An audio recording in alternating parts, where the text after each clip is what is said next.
Do it. Call the meeting to order at 7:02. Do the agenda or removal or adjustment of any items? Not that I'm aware of. Okay. We'll go to regular business update on the School Street water line investigation and consideration of the next steps. Correct. Hopefully folks had a chance to glance at the notes. Both Jill's notes from their site investigation and what I tried to summarize. But Jill can give us an update and can review the recommendations. Jill. So it appears you have a 1 or a 1 1/4 inch galvanized line servicing those 5 buildings. Okay. So, And we learned at last meeting, right, that these people here, and I apologize for taking your name, I forgot your name. Bruce speaking. That we have a right of way down the alley. And they produced a map, we have a right of way down the alley. We have a right of way across the front of their property. Front of their property. Out to Park Street or no? No, just across the front of their property is what their map showed. Okay, Michelle's got it up here on And this is Steve's map. okay. So, We, Joe, quick clarification, the 1.5 inch galvanized line serves all 5 property, it ends at that road before the alleyway, as far as we know. that's what it appears. we can't feel it with the line locator we have a line locator that you can attach to the curbs and the valves, and it sends an electric signal down the water lines. It disappears once we get past the last house on the left, which is the last service as you're coming down the line. As it's coming down the line, it first goes to the rectory. The church that's ahead of that, that's before the intersection, that has its own service, and that's what that valve is on the left-hand side behind St. Ambrose on School Street. That's their service. That valve box is their service. After that, off of that corner, if you're looking down School Street on the left-hand side, that water line kind of runs at a diagonal, and then it takes a 45 and it kind of just goes along a couple of feet off the left side of the road. That's what we found. There's nothing else there that's showing up with the line locator or with dowsing rods, and there's nothing else that shows where the water lines were picked up with the 2 different pieces of equipment. So when we vacuumed down and we looked, it's like a 1 or a 1 1/4 galvy. So in terms of that size, Jill, is that a standard size that's used to feed multiple houses, or is that considered small? So I don't build hydraulic models because it's not within my Considered small. purview, but in my world, that's very small for 5 buildings, especially considering one is a pretty good sized commercial building. And do you know an approximate how long that's been in the ground there? My best Since guess, it was put in. 1905. It could have, chances are it was 1905 or later, given the fact that there was nothing to connect to until 1905. Okay. Right? So like the lines coming down Park, they weren't there to connect to before that. So that would be the earliest that it would be from. When was the school No, there built? was a NH Munsell water system that came from the north. That came down there, because there's all kinds of galvanized pipe up by the greenhouses when we put the greenhouses in. Oh boy. There's all kinds of galvanized pipe there. When was the came- school That built? was from. When was the school built? I have no You don't idea. know. So I have to ask Joel, it's before my time. well, the school was built in 3, it was built in 3 sections. Right. And the original section's gone, where the bell is now, that was their first school. And they put the addition on, which we know as the white building. Right. And then the The gym. gymnasium, they played gym, they played basketball in the upstairs here, till they built that gym for Bristol High School. I was just trying to figure out if we could time frame when at least that water line went in. It might give you an idea of when the rest of it went Well, in. when was the house, do you know when your house was built? No. Probably, I mean, I'm not, so does the high school, I'll call it the high school or the gym, Bristol Fitness and the Wells property, first of all, the Wells own all of that? Yep. Yes. And they pay rent, or somebody pays rent Pays for the rent, gym? right. Okay, so, is there just 1 feed into that building or 2? One. One. One, To the front building, to the front. so I just wondered if they must have, well, they probably, like speculating, just guessing here, probably when they built that section of school, they went out to that 1 inch, or maybe they ran back to the curb. Because the original school probably had its own service because they didn't have a school line. The So second edition of the high school. with the size of the pipe, given that it's not like a standard, and the year, how much buildup would be inside of that pipe? We have And- amazing pressure. Right, and Well, I was could- just gonna ask that question. All of you? Yeah. Dale, you can. and is it possible that, given that the age and given all the buildup, that it could actually serve houses with any sort of pressure? So pressure is a function of elevation. Volume is a function of pipe size. Okay, So let's say that if the old high school were to convert itself to a laundromat and put in 50 washing machines, that is when you'd have probably a big issue because there'd be this massive call for water and there wouldn't be enough volume. If you were to try to put a hydrant on a 1 inch galvanized line, which would be just the dumbest thing anybody's ever done, you would not be able to fill a fire truck very quickly because the volume. You'd have good pressure. It would like squirt out of a 1 inch, but you've got 2 1/4 and what, 4 1/2s or 5s on hydrants. They're big. So St. Ambrose, they have gauges in their basement, and in the basement, you're seeing 132 to 127 PSI on their pipes coming into that thing. Yep. Now St. Ambrose is pulling off of the line that's before the corner before it Right, turns into the right. 1 inch The galvy. churches, but not the rectory. Yep. Right. Yep, they've got good We don't pressure. need to talk about them. It's just the 3 right. or 4 houses. Just And- saying, and as the- far and the as the one pressure business. in the zone. Yep, the pressure in the zone is good, and that's a function of the distance from the water in the tank. So what size pipe would be recommended? Honestly, there's a school of thought on that. Usually one would say that it should be put into a hydraulic model. It's more of a Well- Steve question, isn't it, Steve? It, Steve on? I was gonna say, I don't think any of the water lines that are for distribution should be smaller than a 4, but that's just my opinion. And that's, that's the same rule that they have for Champlain Water District, that no distribution main can be smaller than a 4. Just saying, if you're gonna replace it, you might as well replace it with the right size. I mean, I think Messing around with Yeah, It the pipe should is probably the be- pipe is the cheap part. it. Right. Yep, should probably be put in a hydraulic model to just make sure that it's got appropriate volume for the flows that those 5 buildings would need. Steve, are you listening in here? Yeah, hi, sorry, I joined a little late. I'd like to ask your opinion, if we put this repair or new pipes into the whole scheme of the west side in phase 2 or 3, whatever. But if we own the alley all the way to Church Street, or at least a right of way, or could get a right of way, would it be beneficial for the water department and the water system to have an 8-inch main loop from Church Street down to Park Street? Yes. It's always better to loop things, right? You always get better flow, better pressure. And Jill will tell you, also dead ends are never recommended in terms of water quality. So, yeah, I mean, it's always better looping. That's an expensive ad. Well, if you're going up 4 or 8 up to the alley, up to the columns, we'll call them, between the property line of Bakers and the high school, the old high school. Right. You're talking a couple 100 feet more for, I realize that's thousands of dollars, and we promised half of it and not get any of it. But I understand. mean, isn't every line a dead end line? No, Really? No, they're looped. Yeah, My what- house is a dead end line. Your house is, but the line that So goes that's why I by said is that. looped. I say that The kiddingly. service line is a dead end line. Yeah, Every, but the problem is when you have more than one house, you're not cleaning that line every time. If not everybody has their water on, you're not cleaning that line, and that's where your service line, the water's going by and you're drawing off. So your line's always clean. so I'm gonna ask Steve, the audience here is people on School Street. So you have good water pressure both, you don't? No, Matthew doesn't have great water pressure.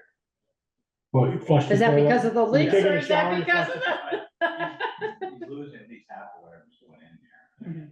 in the ground, so we believe. So I guess so we have the questions from Jill, from the email, in terms of what to do.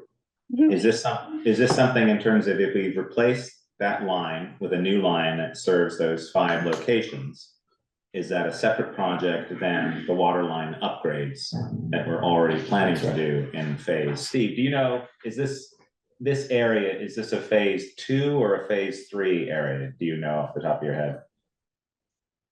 Yeah, that's in the next phase, Bristol West, which we call phase 2. I guess. Okay. And is that water line replacement part of that phase already? No, No. Because we didn't know what was there previously. No, because it was thought to be private. right. Got it. Okay. Valerie, can we share screens just for a minute? Yes. Bring this up or I can send it to you and you can bring it up just so people can visualize what's there. We did actually survey it. Jill and Cyrus and I went out and I Yep, put it on. both you and Jill are co-hosts. Okay, now I just have to figure out how to do that again. So I Share guess- screen. So I guess the easiest thing is just to add it in to the phase 2, right? As opposed to doing it as a separate project.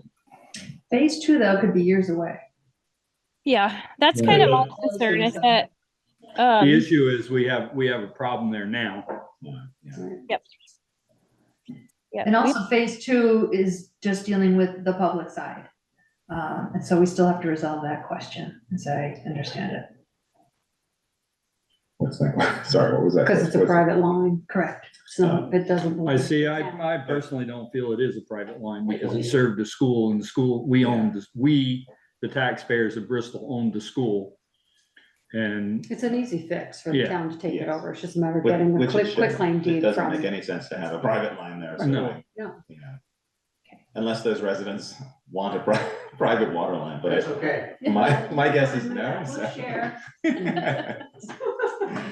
Yeah.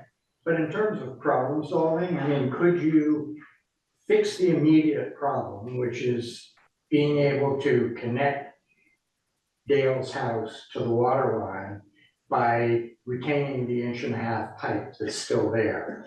provided we don't have problems when we hook into it. Yeah. But if you do have problems when you hook into it, would it be ridiculous to repair that problem at that spot compared to? It could end up being the whole The whole- thing. the You whole- might break it and then break it again. Yeah. Because it's so old. 4-foot repair. It's the unknown. Is You're Right. better off to replace it. Yeah. there's not a valve at that line to shut it off. The valve is at the end of Park Street by North and at the end of, School Street by West. So their shut off is gonna include a dentist office, a gym, a bunch of other offices, Right. several households, a church. So we're trying to say, if we can see this coming, does it make sense to at least put a valve there so that when it comes time, which, I would have loved to have already had this done, but when it comes time to do that service line replacement on the town side, when we're talking about replacing the curb and replacing the line to the main, which we'll call it a main, it could not go super awesome and it could take several days. And I don't think that having all of those different houses and businesses off for that many days would be a great idea. Yeah, we can't do that to the dentist's office. We can't Well, just say, sorry. So what, You don't know what you're gonna find either once you get into the ground. well, that's the next question is, if you're gonna put a valve in, or are you gonna put a valve in the current main that goes on School Street, or are you gonna put a valve in the line that goes up to the school? I would say we'd go back to the corporation and see what that connection looks like and start from there. If we were to have to do it, it would make the most sense to start where it's tapped on the original main where I found it and then go forward and see where to lay the new one into. Because 9 times out of 10, I find in this system, you can use the corporation that's existing if you go right from there. But it's not gonna be big enough, is it, Si? Well, I mean, unless you want to tap a 2-inch onto it and go up to like a 2 or a 4-inch, it's up to you guys, really. I mean, you should buy all the rules. You shouldn't be any smaller than a 4, ideally 6, 8, but if you loop it through, it should be an 8, you know? And then everybody would have great pressure all the way through there, coming down that alley in a phase 2 type ideal. And then it wouldn't be an issue for anybody anymore. And it would just be town property with right of ways and taken care of on the project and thought out instead of added to. So Steve, if we put a 4-inch from the corner of Park and School up to the gymnasium, the old gym, school gym, to service these 4 houses plus the business with a 4-inch, would that have to have a blow off, or what you guys are calling a blow off hydrant Could have a flushing hydrant. or a flushing hydrant? Yeah. Yeah, flushing hydrant will work fine. Yeah, for water quality, it should have one. So, as they say in the digging business, what size pipe you put in the ground doesn't matter, only for the price of the pipe. You still gotta dig the same amount of dirt. Would Right. it behoove us to run an 8-inch up to the gym doors, not go through all the way to Church Street until we do Church Street and maybe run back down? Would you still put a hydrant or a flushing hydrant or just a regular hydrant? What's the cost difference between 4 inches and a couple hundred, 300? You gotta have a state permit to put in a hydrant, if I'm not mistaken. Yes, you're Yes. correct. Yes, you do. Yep. Yep. Which and that it's could be over- part of the other. Project. anything Yeah. anything over 500 feet requires a construction permit. Right, and to be fair, we're getting one for this project anyway. I mean, that's not the issue. The issue is whether you, Well, I wouldn't think it's 500 feet in the corner of school and No, but park. I get what you're saying, Peter. I'm just saying, if we're digging the ground up, right, and then, in 10 years, we go and do Church Street, I hope it's not 10 years. And we say, we really should loop this. And then all that 4 or 6 inch we ran up to the gym, we're gonna replace it with 8. Doesn't make sense. To me, it doesn't, it seems like we run 8 from the corner of Park and School up to the gym doors. right. The cost per foot is negligible between 4 and 8. It really doesn't. I mean, it might be $20 a foot. It's not significant. And we're talking maybe 300 feet probably. Yeah, More. right. I mean, if we're using Pine Street as an example, it's $325 a foot all in, rough number. So then if we decide to replace the line, what's the timeline look like for that? Does it have to be engineered? And Yeah. then we put out the bid, things like that? I think I'm hearing you guys say you want to make this part of this project, correct? Not a separate project, a standalone project, but part of the larger Bristol West project. Is that right? Well, I asked about that, but the concern was that it would take too long. It could be years away. And so this might be something that we have as a separate project that we do immediately, potentially. that's my thinking. Well, I thought we were, Steve, the last time we talked in 23, when we were promised the world, or half the world, that we were gonna try to do this another 3,000, 4,000 feet in 3 years, which 23 would have been 26. Yeah, I mean, if we Is that stay not on the schedule- table anymore? Is that not on the table anymore? Our schedule right now is to have the design and permitting for this done by the end of the year and apply for step 3 funding, which would be construction funding in January. And I know the neighbors aren't gonna be happy with putting it off, but they're still getting water. If we can make it part of, if Church Street is in the loop, or I believe you said it was gonna be, I think Maple, what Eric was saying, because of paving, it's gonna be Maple and Munsell, but I don't know. But I'm just asking, if it's gonna be 2026, could we do this part of it, hold off for, 3 years? 2 years, Two and a half. 2? We're in 24 now and 26, so I call mine a year and a half, almost 2 years, yeah. It's I agree, that's not the most practical and not gonna make the neighbors happy, but they won't be happy when they don't have any water. And if we go and try to hook Dale up to a new line he puts in from the house out to the alley, and then we go, okay, now we gotta tear everything out because the pipe keeps breaking, we can't even get a connection. And that's where you were getting at, right, Mhm. Peter? Just my thought. That's like our worst case scenario concern, and we'd rather set it out there as like, these are possibilities. What do you want to do if worst case happens, and just put it out there so that we're not in an emergency meeting when we're thinking we're just, Making a Make- run-of-the-mill connection. yeah, just doing it quick, and then it turns into a kind of a mess. So I wanted to ask the questions, get some answers, and then proceed with a strategic plan to either throw in a valve and take our chance, So or if- wait, or if we did this sooner rather than later, we could always feed them overground through the rest of the summer,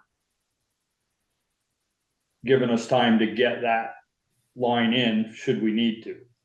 I think Overground that you how? can. I think you have to have a special permit for that I because don't know why you'd wanna, put yourself at risk like that. I wouldn't, instead of just go and do it. I don't mean to be. Well, I'm just thinking if you had trouble, if you went to make Dale's connection and all hell broke loose. Then it's we go have- time. Then it's go time and it happens. That's all. It's like, who wants to pay for it? And that's the point of all of it, is whose property is it? And then when it goes awry, who pays for it? And if you guys are ready to do it, we'll do it. If not, whatever, we're waiting. However you want to move forward. It just is one of those things. You never know what you're getting into. You could also find more piping in there that wasn't expected, that's not mapped out, that's been there 110 years. Well, I think at least we ought to, come off that corner Pine and, or excuse me, Park and School Street. Somebody look in the window there. And, Kids up to mischief. at least, come off that, go north. I don't know how much you were thinking, Steve, 10, 15, 20 feet, whatever, and put a valve box there. So that's it. You mean as part of the larger project or? No, not part of the larger Just project now. Do that now. Do that now. And then if they go up and give Dale water and as Peter says, or Si said, it all hell breaks loose and they can't keep cutting the pipe and it keeps disintegrating. At least we're not shutting off the street, as Joe's concern was, and we can map out something to do there, but. I think that's, I think then Si's suggestion is the route to go. You open that up, find that corporation, see if you can put a valve off of that corporation and hook the pipe back up, and then do Dale's. And like I said, if it doesn't go well, then everything gets done.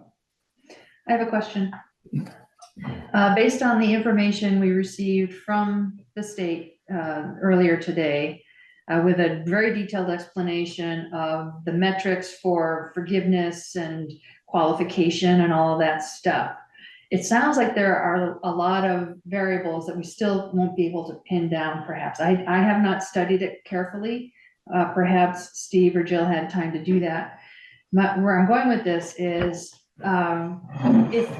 if we're thinking about including this into the larger Bristol West project, what kind of assurance would we have at that time that it'll qualify for anything, any benefits at that point, based on what we know now of the metrics? In other words, is it worth it? Is that component worth waiting for whatever kind of benefit we might qualify for? I need to clarify that too, because I think Steve said that his archaeological and environmental are done.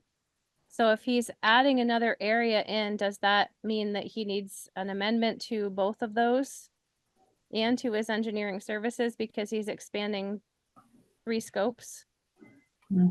I need an amendment to the plan. So they haven't completed them yet, Jill, but the plans are into the state right now and under review. I guess when we've learned so much about Pine Street, that if we'd had 300 more feet to do, we might have qualified for 50%. Yeah. This is where I'm thinking, Right. We got plenty on this one, maybe we don't need 300 extra no, feet. but. We may have too much already, that's the other side of it. Right. If you have too much, they won't find it. And we still may not qualify for the maximum that we are aiming for. Okay, Based there's on the part of me metrics. that just says, can we just bite the bullet? Yeah. That's right, figure out what it's gonna cost, where it's gonna be. Yeah. And get it done. That's my feeling. And we're spending a whole I mean, lot of I- time on this and Well, I think we put a valve in there first off and, Mm. and see if we can get away with it. And then plan B is we put in whatever we put in for a line. Right. If we're thinking that down the road, you know. I say we plan on looping it. We I'd got like to know, plans, so you're I'd like not to know, digging the- it again. I'd like to know the initial cost of 4 or 8 up to the high school, the old high school gym. So, Yeah, I throw my 2 cents in. Peter's not here tonight, but even if we try to do a temporary thing where we try to hook my water line up, I mean, we still gotta dig up Peter's front yard. And then we rebury it all and then we end up having to dig it up again. I'm sorry. It would be good just to do it all at once, just get it all behind us and, because if the water goes out, which it could very well happen. Another benefit to doing it sooner rather than later is the savings on the system from fixing the leak and the water loss. Yeah, well, I wonder what else we have for loss in that galvanized line. Right. Right. Right. I know. So there's a I'm not- benefit. I'm not so impressed with the age and the condition of the line personally, and I know that when we had that service line shut off, we had seen some decrease in the hours of pump runtime, and when we opened it back up, we also saw an increase in runtime above and beyond opening the blow off. So I know we're losing a bunch of water. How much did you decrease pump time when we, now versus before we fixed Pine Street? Like negligible, because it's still like, A 1-inch line running out of a pipe, full bore is a lot of water and you do notice it. Every time there's a leak in town that pops up at surfaces, you can see your run time a couple days before and a couple days after as they yep, they go whoop, and surge then up and down, plateau and stuff. So, yep.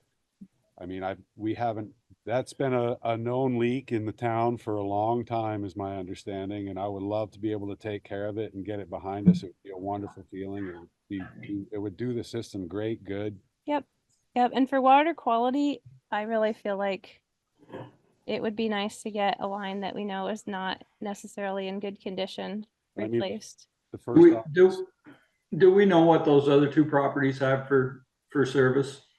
The So recreation, number 19 has copper to his curb because he had that replaced, but he did not have the curb replaced nor the service line to the main. So the main hasn't been seen by anybody in over 50 years.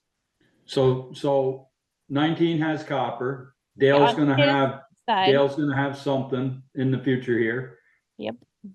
15, what do they have? Do we know? I believe he has copper in his basement, but I can't guarantee what's on the other side of that. Okay, and then 11, the rectory, I haven't been in the rectory yet in my career. and the high school has copper. Copper, 1-inch copper coming into the high school. Yep, and it comes into the first building just like he shows it like there.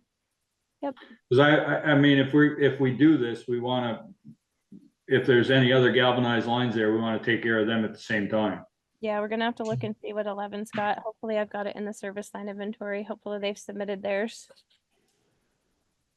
If not, And you guys, I don't wanna sound like a negative Nelly here, but, you know, we were told, boy, we get, you see a little gun shy when you told me that you didn't see the pump times reduced much after we did Pine Street. And we were told we got to do Pine Street, it's got some major leaks. But we think this one is 200 feet is the culprit of all culprits here in the whole water system. oh no. You see why I can't? Oh, No, this one, what does that this matter to one- this though? I'm just, we're ready to do this next week or this summer. Yeah, And it couldn't, I won't say that again, but look at the big picture and put it part of the project in 2026. I just You know, don't we think we did- have enough time. We did. Close your ears, Jill, inside. We did, Mountain View Street and we, directional board that and used HDPE. I was And then- there. And then just dug the services in, tied the services back in. That would be an option to go all the way to Church Street and not dig anything up. did That you was, put any yeah, we did tracer that wire in there? by the old inn, right, Peter? Sorry, Jill, I was talking, Jess. I heard you put tracer wire in there too. Good job. I didn't have anything to do with it. I was there, I watched it. I mean, is that an option for this Short section? short section? I mean, then we could go all the way, if we were doing it, it would make sense to go all the way to Church Street now. Because there's nothing to dig in the alley. And it would be done. There is a stormwater line in there, right? Yeah, there's stormwater. Yeah, it's You'd up be along the below high that. school. You'd be below that. It's along the high school. That drain is just outside the original or the middle part of the high school. Yep, 14th school. the green line that Steve is pointing out is the storm line. Mhm. Yeah. So what's the main advantage of doing it that way, Peter? You don't dig anything up. So is it cost? Is that the biggest Oh, plus? you dig up each spot where there's a service line. so- Right. So. But we don't end up digging the street up. We don't end up, Correct. yeah, I shouldn't say we don't end up, we do have to dig where you connect. But it's minimal. Would there be a benefit to digging the street up because of its condition? The street or the lines. Well, the other issue is that we don't own the pavement. Right. If we dig the pavement up, we gotta put it back. Mhm. Exactly. Mm-hmm. I mean, that's what I'm just throwing it out there. And they did a lot more. Whatever you guys want to do.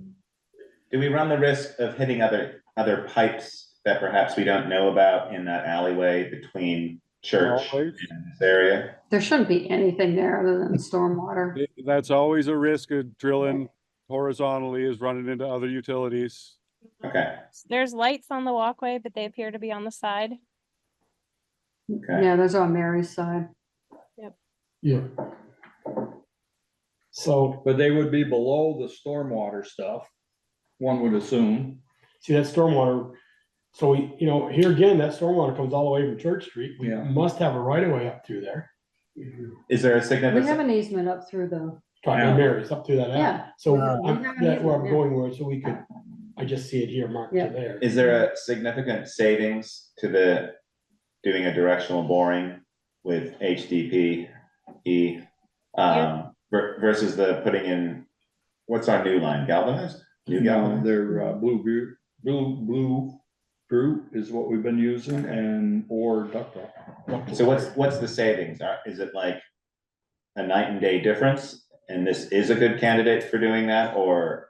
My understanding is that fusible pipe right now is pretty expensive as far as it. For some reason, it's gone pretty expensive. But I guess we do the cost benefit analysis for length and time, how much it would take. That's basically what it comes down to, is time and who's paying for the asphalt. Yep. Who's paying for the asphalt and the rock to put it back. And So do we wanna get two quotes? If we're gonna have this engineered, do we wanna do it twice in terms of what those two different methods might be and then make a decision that way? Well, my thought is you'd be looped and you'd be done.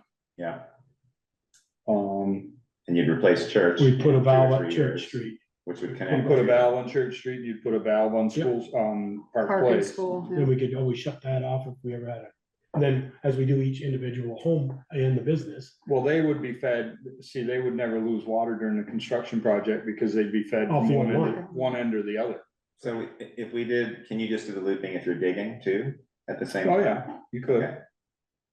But that means digging up the Right, whole That means, It's alleyway. more digging, it's more time. Instead of 2 pits, you're digging a trench, and that can be costly. And Yeah, okay. Well, so maybe we wanna see if What's your directional boring is an option and maybe get a quote for that. What's your thought on that, Steve? You're our engineer. Sorry, I'm on mute here.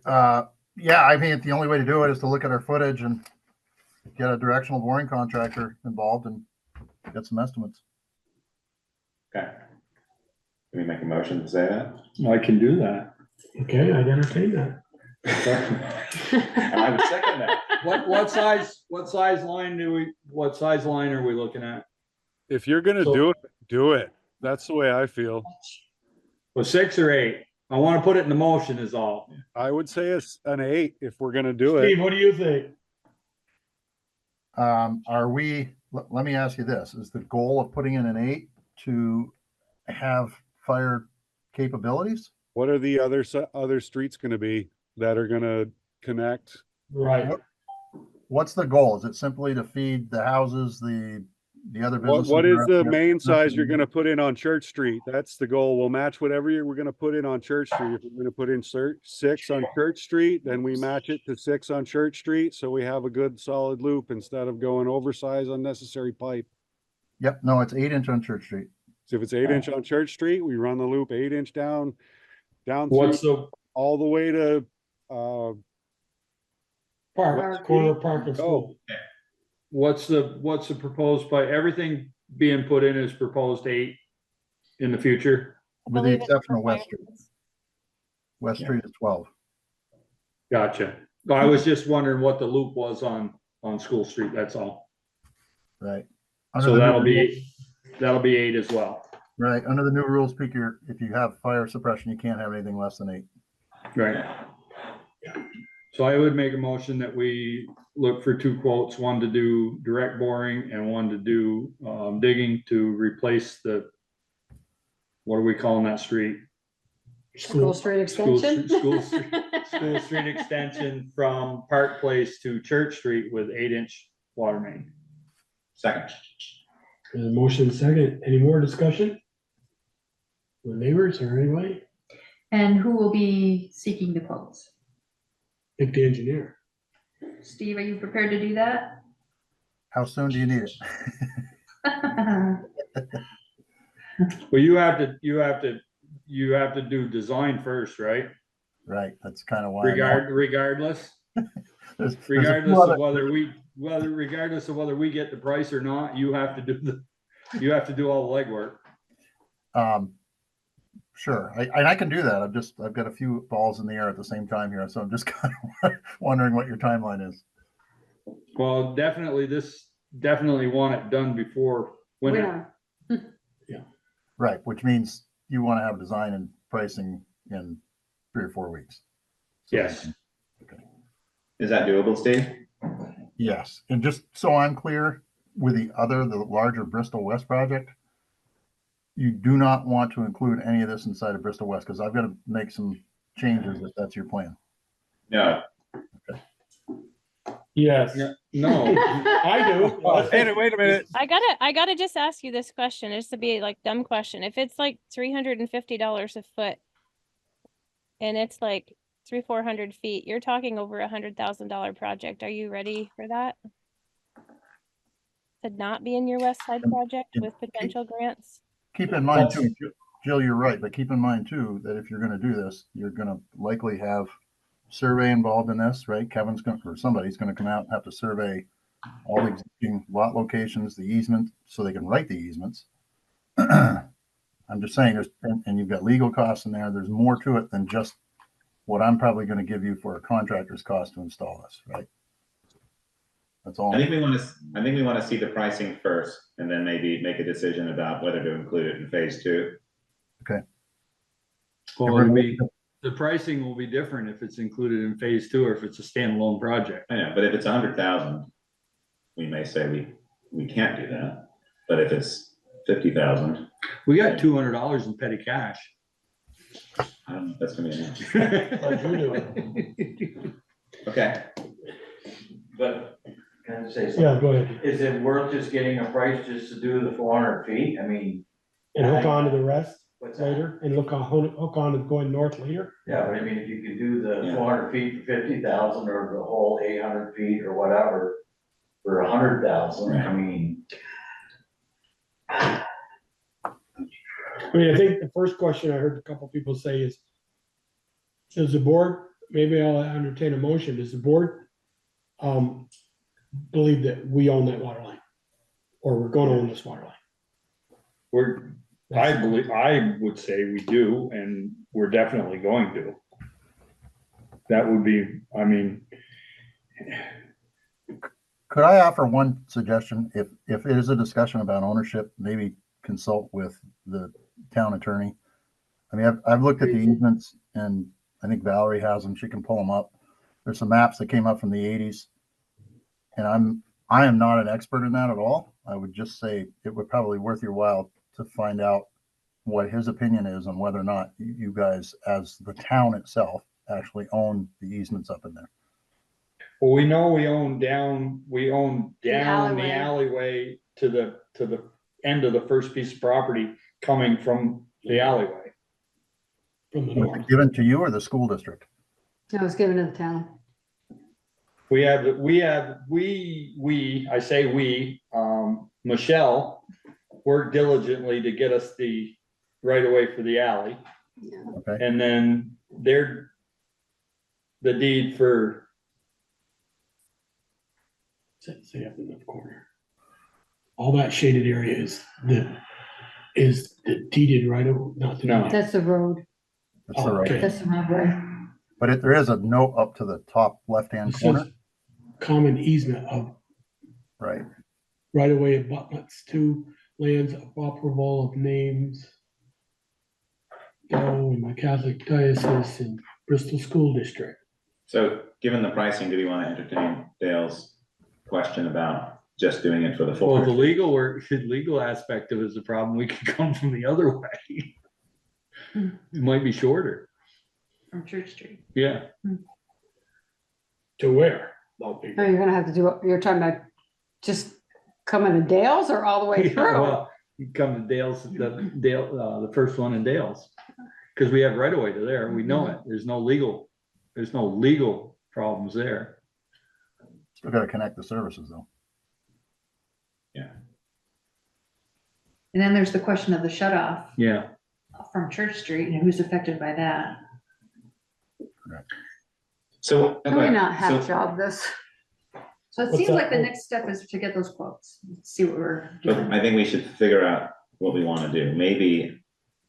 if- Maybe we break it out into 3 sections, HTP, conventional, and then just well, we'd have to go to the alleyway. If we've got to put a blow off or a flushing hydrant, we have to go all the way to the alleyway. So it's not in the middle of the road. Correct? I'm asking, Steve. There's a stormwater line down the middle of that, which I'd want to look at. We need to be a minimum of 5 feet offset from the stormwater line. So I'm not sure we have enough room, and I just need to, I honestly have spent no time looking at that. That wasn't even a twinkle in my eye coming in. Yeah. No, what I'm saying is if we come from the south and we only go up to the alleyway, we have to go all the way to the alleyway in order to have a flushing hydrant that's not in the middle of the road. Right. And if you're going to put an 8-inch in, you might as well put a real hydrant in.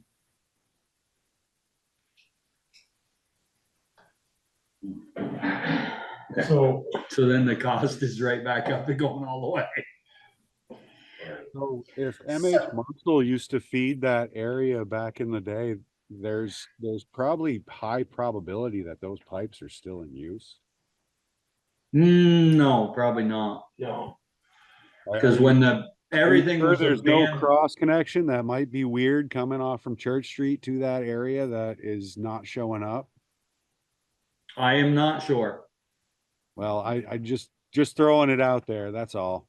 Because I haven't seen that area of pipe myself. So I can't guarantee what may be coming off that running down that alleyway. I've looked all over that spot for extra valves and curbs that don't add up and stuff like that, but it's hard because there's a lot of fence there with steel pipe in the ground as well. So I'm not really having much luck locating anything that may be odd or weird, but I know that I'm not the first person that's done this job, and I know that there's always things that you don't expect to happen when they happen, and just trying to mitigate as much as we possibly can, because you never know. Okay, so let's do the 3. Let's do the 3. Eventually 2. Let's do 3, which is just to the alleyway. My thinking is then we include down the alleyway connecting to church in the phase 2. when we do church. Yes. Yes. Cause as Dale says, if it's, was one's 100,000 and without that, it's 50,000, then we can actually do it. But that would still require Steve to amend his plans and the permitting. If we're gonna include the alleyway Correct, at some point, yes. In that phase, yeah, Steve. as part of that Hold on. project. Hold on. Yeah, go ahead, Dale. Just one more minute. Now, I know we're going from, 1.5 inch water line now, all of a sudden to an 8 inch. I mean, it's just like we've just gone from what's existed and worked for 100 years to something that's more than that. I mean, it's really only 4 places or 5 places that are on this water line. And I'm, maybe we just dig along the side of the road. I mean, we'd have to talk to everybody to see that, but I mean, my feelings are, there's probably no money to do this anyways. Why wouldn't we just go with a 4 inch line, service those buildings? They've been serviced for 100 years now, so why all of a sudden we're gonna go to right to the Cadillac? I mean, I don't think if for some reason that water has to get shut off for any length of time. I don't know that we need that other shut off on the other end. I don't know that we need to. It's just better for the water system to have. No, it probably is, but I don't know that there's. And it's we working even have now. money to do this. It's like when somebody has an operation, you know, you open them up, and the minute you open them up to all sorts of things. So it's like if we open it up, No, I understand. it's like, you might as well just do it right. Yes, exactly, Michelle. But you also don't want your watch to fall into the person that you're opening up. So what's your pleasure? You know, I hear what so Dale's much saying. back out. If we wanna go 300 feet for a 4 inch line to service 5 buildings, I'm just thinking Yeah. the easiest, cheapest route to get out of this thing was there is not working anymore. It's worked for 100 years, so if we come in with some new, I only get to work another 30, 40, maybe 20 years, I don't know. I'd like it to Well, work. It's gonna be- I'd like it to work for. Hopefully. See, all of this requires legal work, because if we don't have an easement, whether we do it down the side of the road, whether we directional board, or wherever, we still have to get easements, because it's a private roadway, you know, so it's not just, All right. it's just as. Well, I not think just we digging. have our motion in a second, and I think, do you wanna amend your motion to add in just the section to the alleyway, or just have it? Can we do it where it's? You said the we can just word lop- 8. We can You lop wanna off amend that too? however many feet of 8 inch from one of the quotes if we just wanna get to the alleyway, but I guess we're adding in the fire and stuff like that now. Yeah. I don't see the need to have a fire hydrant there. There's one right on the corner of the park. Right. Well, isn't there also one right at the other end Yeah, by Mary. Church Street? So you Yeah. don't really need a Don't need hydrant one up there. there, no. That If you building was put it, burning, no if you one's connect gonna it and make it a loop, you don't need the fire hydrant, right? No, Okay. Okay, I wouldn't say, but all right, so I think we have a motion. So, Peter, can. Clarify what we're Yeah, asking. cause I asked, after the second, I asked for comments, and then what was the directional bore or laid pipe of yeah, Both. HP, Yeah. HDPE HP, or cast iron, or Ductile. blue boot, or whatever it's called, or dig it up, or directional bore, was that an yes. 8 inch? Two different Can we quotes. also be specific that when we say HDPE, we mean fuse? We do not mean the kind that you put together with glue and use like little straps around, because that is not appropriate for the pressure in our water system. No, I wouldn't think it would be. Okay, I've seen it in a couple water systems not in Bristol, and it's really disappointing. It's very leaky. So it's called fused? Yeah, it's Okay. fused. So, before I accept the motion, Steve, have you got your mark, you figure that out or no? I don't wanna leave you hanging. Yeah, no, I'm gonna put it on paper. I think we're coming from the intersection of Park and School and running north, correct? Yeah, Correct. Okay, Okay, okay. Okay, all those in favor of that motion, please say aye. Aye. Opposed? Already. So that was unanimous? Yeah. Yeah. Thank you. 15 minutes. All right. Yeah, that was an hour. thank you. Saga continues. Thank you. So we'll let you know when it's back on the agenda. All right. Sorry, no resolution today. Believe me, we wish it could be a fast fix, but it seems like the more The more we we dig, get, the more we have to dig, no Yes. pun I think the intended. right fix is the Yes. important Right. thing. And I think long-term thinking is part of getting it right. Right. Mhm.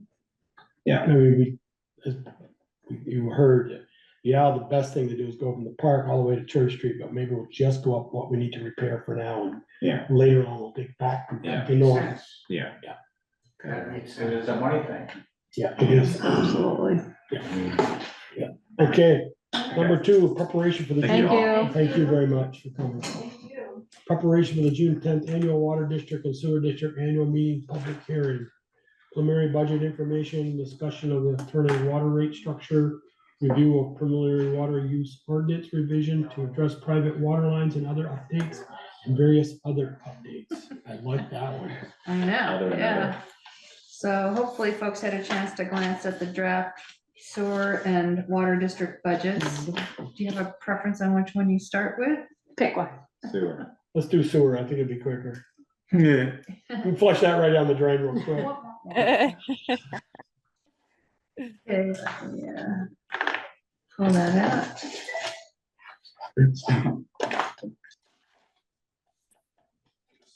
District budget.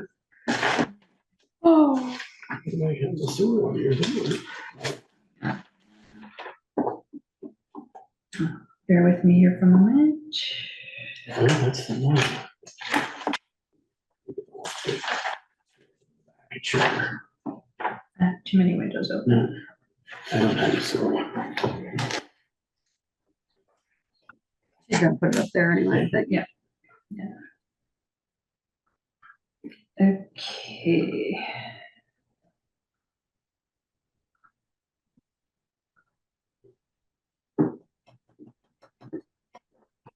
So there's the sewer budget. And as I noted on the spreadsheet, so this is the result of Jill's work, putting together a draft budget. I added this column to show where we are in the budget year. We're about 92% of the way through the budget year. We're in the 11th month, 12-month budget cycle. And so this gives us a metric on how we are comparing. So you can see we don't, and Jill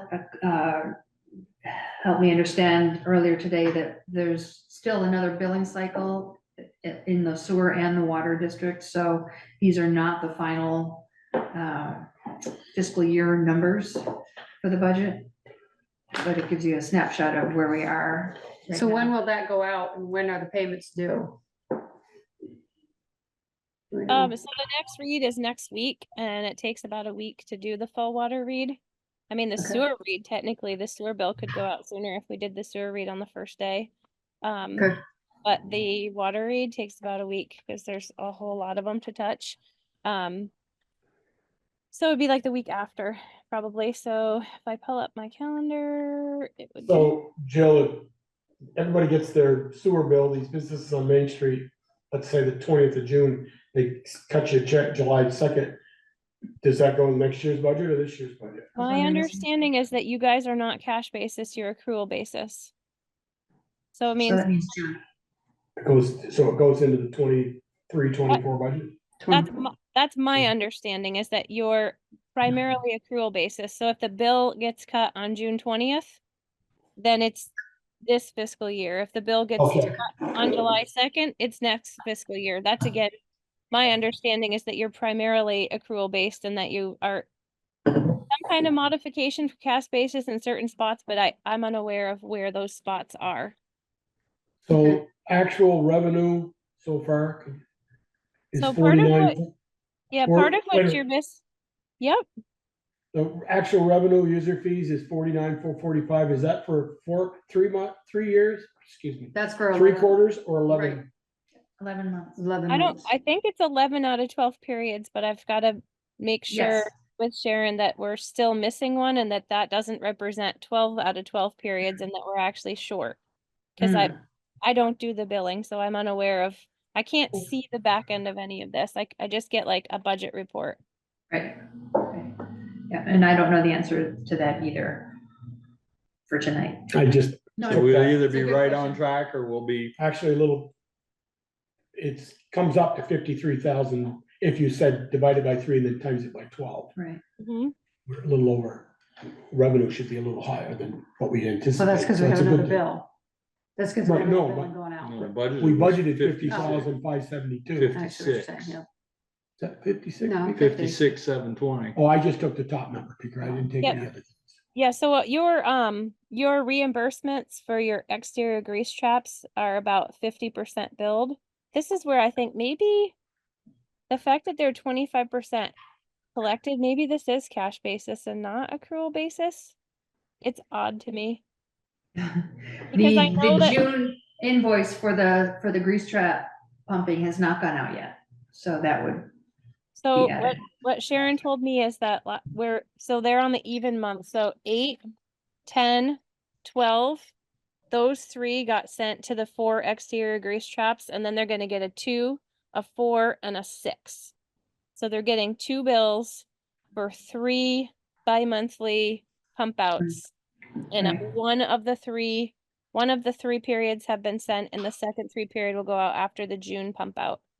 So I think that 60/48 should be pretty well in and out as far as accrual basis is concerned, once that second set of bills goes out in June. So do I see total expenses as a 0% change in the budget? Yeah, Or- because you wanna know why? Here's the good news. Your capital, your bond payments end after this year on your project. So I just put the rest of that bond payment into your capital reserve fund and only bumped up the 2 that needed a little bit more income, Mhm. which is good, because if you looked at the annual report that Steve put together that will get submitted to the state shortly, there's some work to do at the sewer, like the dosing siphon counters have been non-functional for a very long time.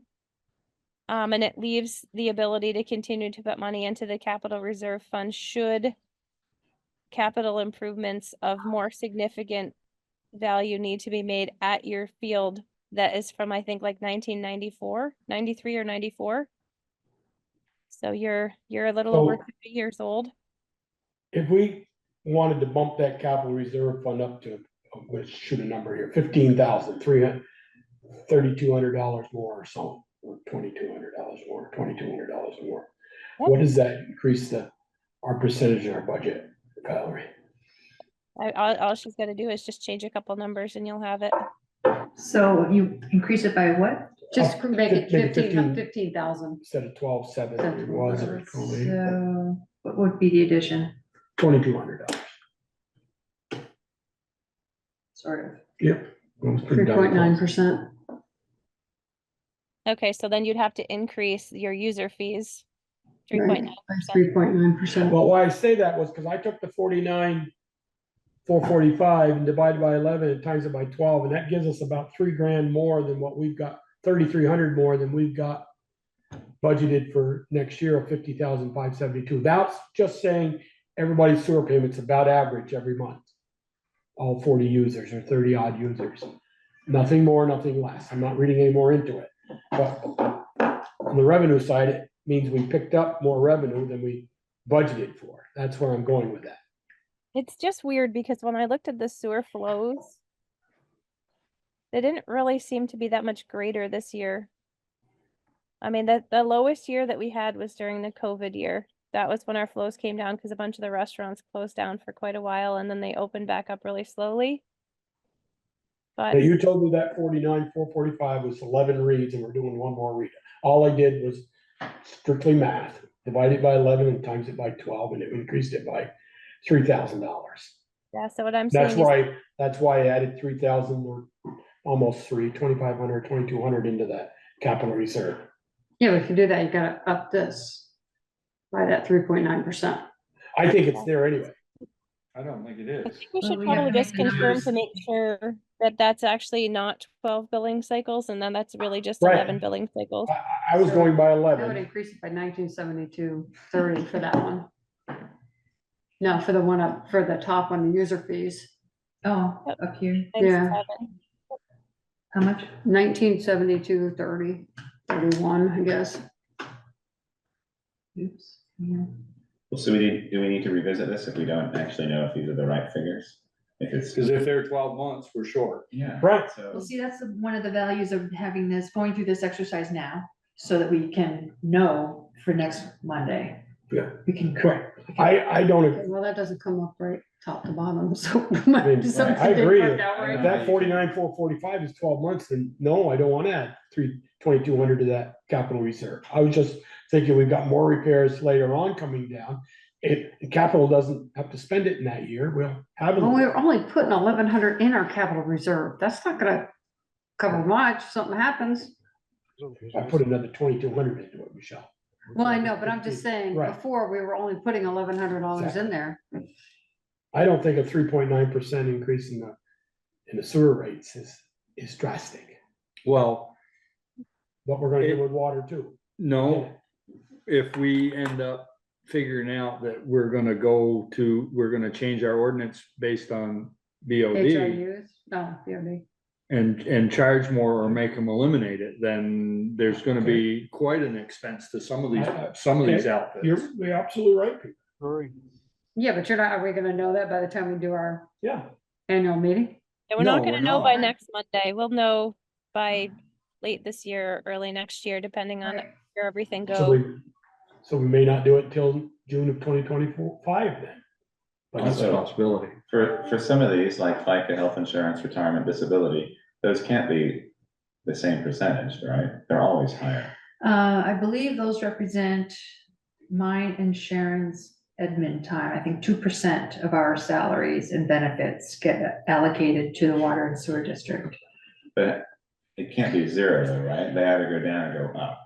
If we're basing it I think they on budgeted all of our the same. other budgeting, they Right. can't be 0%. We Right. can't put them in the same price. There's gonna be some difference. I mean, already looking in here, health insurance is 500. We've already spent 564. Mhm. So we're budgeting 500. So we need to bump those numbers, the ones that are out of our control, Right. we should I it hear should what be you're saying. being pulled in Yeah. automatically. I Well, mean, there's there's nothing small changes, Okay, but so there's nothing coming out of retirement in here, so, yeah. I mean, either that's not being done or something.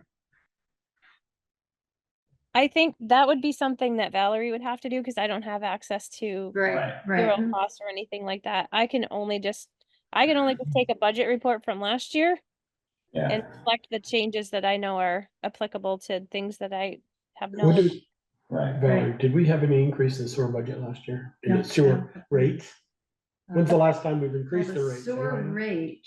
Yeah, because we hadn't, wasn't that the snafu where we hadn't added it, or was that the That water? Yeah, was we didn't water. get- That was the water. One of them didn't get added, Peter. That was the water. And we do plan on, this year, do we plan on billing now for, grease traps? I don't think We we're said the changing ones it. that don't have grease, don't serve food, you Right, know? right. The salon, the bank and those types and central reading and, or recycle reading in all stores.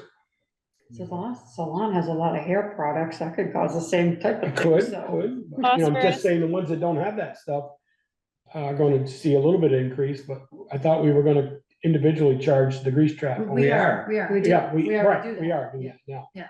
But not of them all are on grease traps, so, Right, so there's only 4, but more than 4. exterior. Right. Just the exterior ones we're billing, because that's the one the system isn't paying for. What's the board feel about, oh, we can look, we don't have to vote tonight, but is a 3.9%? We didn't have an increase last year in the sewer budget. Something's wrong, Val, because it doesn't equal Right. top to the bottom, I so know. that 3.9% didn't work right or something. yeah. It's Yeah, if you tell me because that's you have- 13.9% increase, then I'll probably 58, Yeah. 56, yeah, you're. You've got to get to 58,920, so you got to take Right. 720 and subtract 58,920 and add that to your top user fee.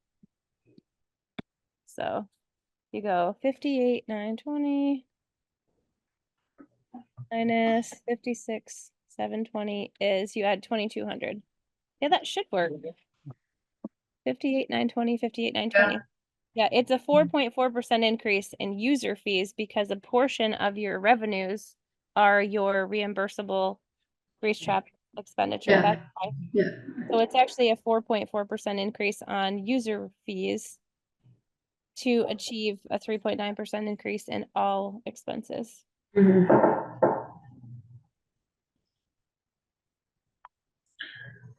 Yeah, and you're gonna find those numbers are gonna go up, so it's gonna be even more, Which numbers? the insurance. The insurance and that, yeah. Right, right.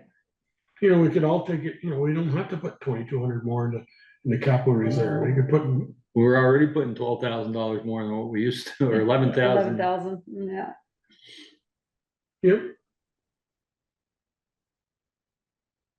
No, but we, as Jill said in her report, or Valerie said in their TA report, we got an old system down there.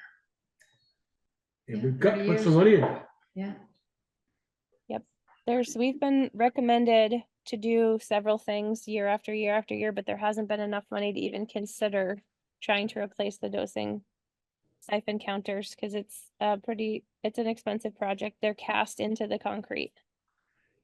And trying to do a retrofit is gonna involve doing working with some type of contractor to invent a retrofit, which would probably be a lot less expensive than replacing concrete structures. However, we don't know exactly what exists yet in the market. You hire somebody to sit down there and count every time it flushes. I think we need a history of our sewer charges.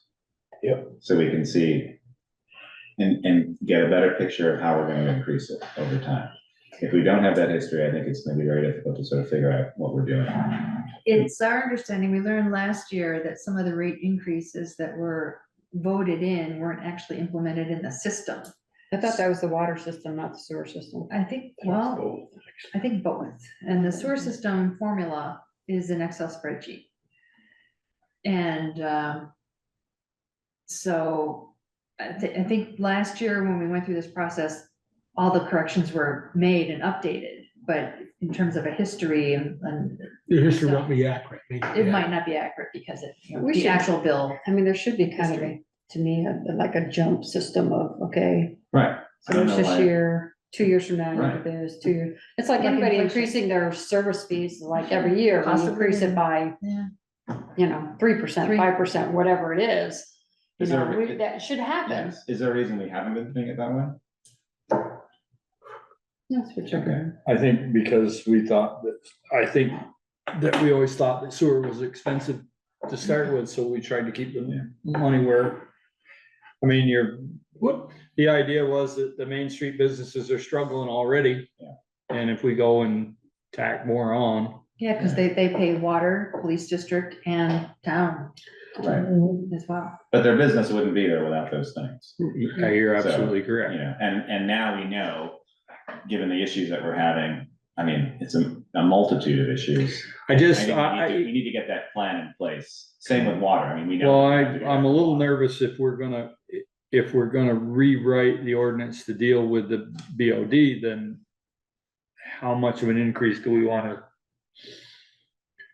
Well, that'll be just the people that are, Yeah, and I don't think we're gonna have that ready for this year. no, we're Yeah. not gonna, but it's Yeah, gonna yeah. come as a, if we raise them, say we end up raising them 5% this year.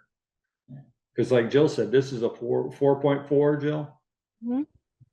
it's a 4.4 increase, not a 3.9. I understand Which- that, but have you seen the Middlebury sewer charges? I haven't. I haven't. It's like, And their water. this is, I know, Yeah. this is Looking at cheap. that today. And another way to look, 5 full-time people and their budget for water is 3 million a year. Right? And I they mean, they have have both certainly 5 in bigger. water too. Wow. another way to look at this, when we do get a better handle on managing the BOD, and we have measures in place to have it pre-treated before it enters the system, which is likely to require some investment on the property owner's parts. Yeah. And that'll reduce ultimately the ongoing. Additional charges. Maintenance requirements, that it might balance out that way, that we might not need to increase the rates drastically, but putting that financial, for lack of a better word, burden on the property owners to make those improvements. Yeah, I mean, without the sewer, if They- it fails, Yeah, they're they done. can't. Yeah, I mean, we gotta, to me, we gotta look out to, okay, Right. what's the preventative, what's the future plan, how do we maintain it for them? And then also equity. Because the folks that are producing the BOD should be bearing the responsibility, Yes. Not not, everybody. not the other ratepayers that are not contributing to it. So we Yeah, need to that's- sort that out and really shift the responsibility where it belongs. And that's what, you know, what we're doing here with We these started to increases, do we're that hitting it, we're With hitting the everybody. exterior traps. But a And we little- sent out a memo back then, November of 22, I think it was, laying the groundwork for going in this direction and explaining the importance of controlling that material and the consequence if we don't. So we started. To the consequences. So what's your thoughts then, people? We wanna, Well, we need two answers. We need the highlighted area filled in, Mhm. and we need to know whether we're what was that 11 months or 11 12? months or 12. Right. And do we, I guess Valerie then put back the $15,019, $15,019. It's Change already that. there. No, put it back to 12, what Joe put it in for. And what does that, is that 0%? No, Yeah, no. I thought it was a Yeah, zero. it's zero. it is, but it won't be. If we, I'm just going back to Peter, but we've added that on my, just not a suggestion, just for maintenance, I would future just leave maintenance. that in there. Okay, Leave those numbers in there and just see The what, 22s? yeah, just leave it the way it was and see. $15,019. When she gets that information, we can then readjust it. Sure, Yeah. yeah, We also need to confirm that we're on accrual. Yeah. And where Right. the money goes. so. Mhm. So we need to have Justin involved with that. So we gotta answer the health insurance and retirement, those yellow ones. Gotta answer that 11 months or 12 up there and Accrual. an accrual cash. question. Mhm. And if everybody pays their bill July 2nd, does that go in next year's budget? Okay, good. Okay, we done with that Thank one? you. Thank you, yes. Steve, we didn't ask, do you have anything to comment? Equipment or wise down there or anything? Sorry, kept you out of the loop. Nope, sorry, I've got my mouth full of cookies. I apologize. No, I'm all set. You're not sharing? You got some Palmer ice, you got some Palmer, maple syrup on that ice cream and cookies or no? Just cookies tonight.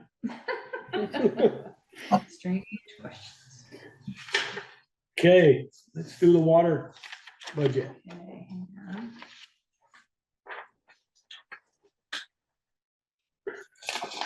All right, so again, this, The opposite direction. This one's not losing a bond payment, it's gaining one. Right, right. Yeah. and there it is. There's the bond payment. Yep.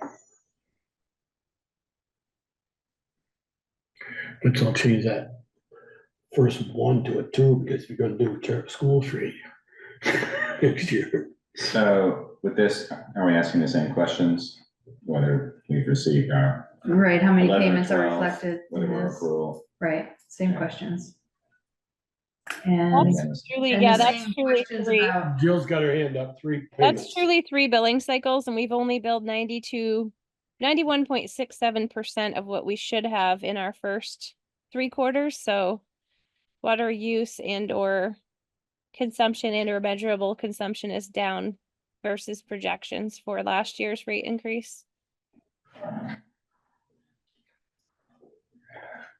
So we've done 3 readings of 72.9%. We've done 75% of the readings. We've earned 72%, 72.09% of the expected Okay. revenues. Yep. Close there. I don't know how much of that is reflected in delinquent, Again, I don't know if you're accrual or cash based. right? We haven't had any service connection fees? See, this is Well, what's that's- weird. What's that, Jill? This is what's weird is that I could swear we've had. Oh, Right. maybe it's because everybody's applied and they've come to these meetings, but nobody's paid for anything. So your ordinance says that they have to pay when they apply. And It does. nobody's ever done it that way. It's Yeah. always been that they don't pay until they actually make the connection. Okay, we need to change that, make sure that's followed up. Well, also, I looked into what constitutes this miscellaneous revenue, and there is one new connection in that figure over on Pleasant Street. And the other one, another one, almost $1,000 of that is the Lincoln, The Sugarwood the revenue. sugar, I yeah, was gonna say, they're usually pretty good about paying us. right, He paid that over 2 years, but I don't Right. think he paid us anything the year before, right. or just caught both years. And technically, even though we budget for water connections, because we expect at least one a year to come through, which is generally what's been happening, that revenue really should just be going straight into the capital reserve fund.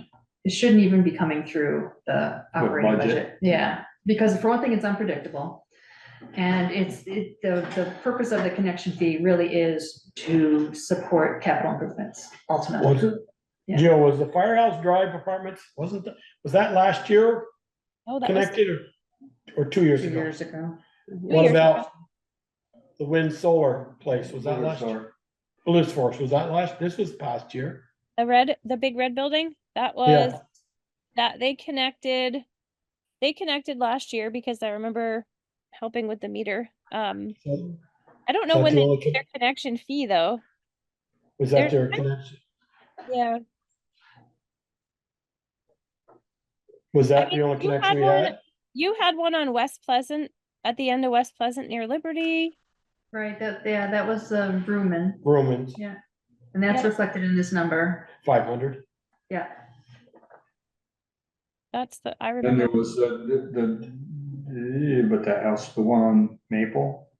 That was the new year house. before. The new house, the dentist house. So it could be that I don't know who all did the it. other connection fees did go in the capital reserve fund, and this one just didn't, but that's where it should go. But doesn't. But then I it don't- I don't should disagree with show you, up, then it but should should- show up then down we never under know how capital many reserve, fees we- right? I mean, then Valerie, we won't know what to set the fee, because we won't know how many we had, do we? It's a $500 fee plus the actual expenses of the installation. So it's a $500 baseline fee, and it's- Right, but if we have water service connection fee 0 going down or through. just take that line. Yeah, but item, it should come just- here, just- it should show up as a capital Well, improvement actually- deposit. Not necessarily, because Is it a capital? Well, you gotta keep track of it somewhere, don't Yeah, you? keep in track the of something, capital that's what- reserve account. Mhm. But the line down here for capital improvements is the expense to the operating budget of contributing to that fund. That's what that should Mhm. represent. And the reason I have this $81,000 highlighted is because that reflects, as Jill noted, the loan to Lawson Lane. And that whole $22,000 or $23,000 expense should have come out of the capital reserve fund just directly. It shouldn't have even hit this operating budget. Oh my God, So this we is need so to- confusing. We need to Yes. make that adjustment before next Monday, Yeah, and we will, but this all just came, Speaking of Lawson Lane, do they get as part of their water bill, they're getting the charge in there for the there's a separate payment separate agreement. payment Yeah, plan? Okay. each one has a separate agreement. Are they being paid? I don't recall what the answer is to that, but we'll find out. for- you mentioned in your TA report about, because the new reassessment in Lincoln, should we bump that from 450 to Right. 600 or 650, couple $100? I know it's still Yeah, in the, Well, it depends on what everybody else went on. well, yeah, but it's still part of the state's current Land use. current use Yeah. program, still in the current use program, so. Mhm. But should you add at least $50 to it? Well, that's what I'm wondering, just in case. 'Cause we I don't think know. that's where you were going with that question. Mhm. I mean, if everything else went up, our taxes might not go up. There, it could be a wash. Now, under expenses, I see here Vermont Water System fee. We budgeted 3,500 and it was 5,200 this year, 149% increase. We So- are producing a lot of water at the plant right now. So next week on the So that's 11th, based on gallons, Joe? That's based on whatever gallons? it's not consumption, it's production. When we submit our monthly operators report, which is every single day's production, that month's worth of production, the state sends you a bill. Hmm. Oh, So you take mean, take the 9 million counters out of the Dowson siphon and put down there and put those counters in the. I know, we definitely need a better meter that underreads more at production. What's for the electricity, the pump? Why Same the big It's because we have leaks still. So South Street is getting repaired next Tuesday. That's where we're gonna have a shutdown of that section of the road. So we've had discussions with Eric, and other staff members to just, kind of wrap our heads around. We've talked to the lumberyard, et cetera. So we're getting ready to repair, what we believe to be a pretty significant leak between the apartments on South Street, and it's right in the middle of the road. Was that leak already happening the year before? I don't remember a huge jump in the pumping time. Yep, that leak was identified last spring when we had Alan come up and figure out why in the heck we had such massive water over the winter time. That repair wasn't undertaken last year for a number of reasons. Now we're prepared to shut the road down and go for it and do it before the end of this fiscal year, since we have the budget and the weather and the patience to go for it.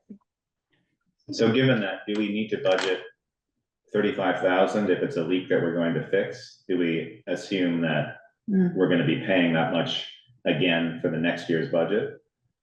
I would hope that we wouldn't. I mean, it would be lovely to get back to only making 4 or 5 million gallons a month in the summertime, Yeah, because we're at like 9 right now. And we're at like 11 or so, 11 million to 12 million a month in the winter. So,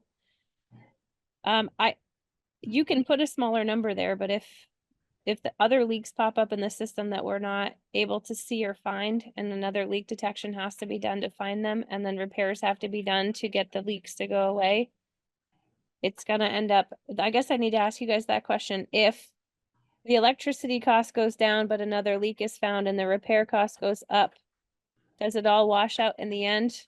Or is it more of like trying to project perfection in the budget? The bottom line is the bottom line. Okay, that's what I had to That's, ask. no, well, it is, because it's a, But it would be nice to get the budget to perfection. Yes. No. I mean, we know the budget's gonna be flexible, Right. but if we're saying what we've used in the past year is $34,000.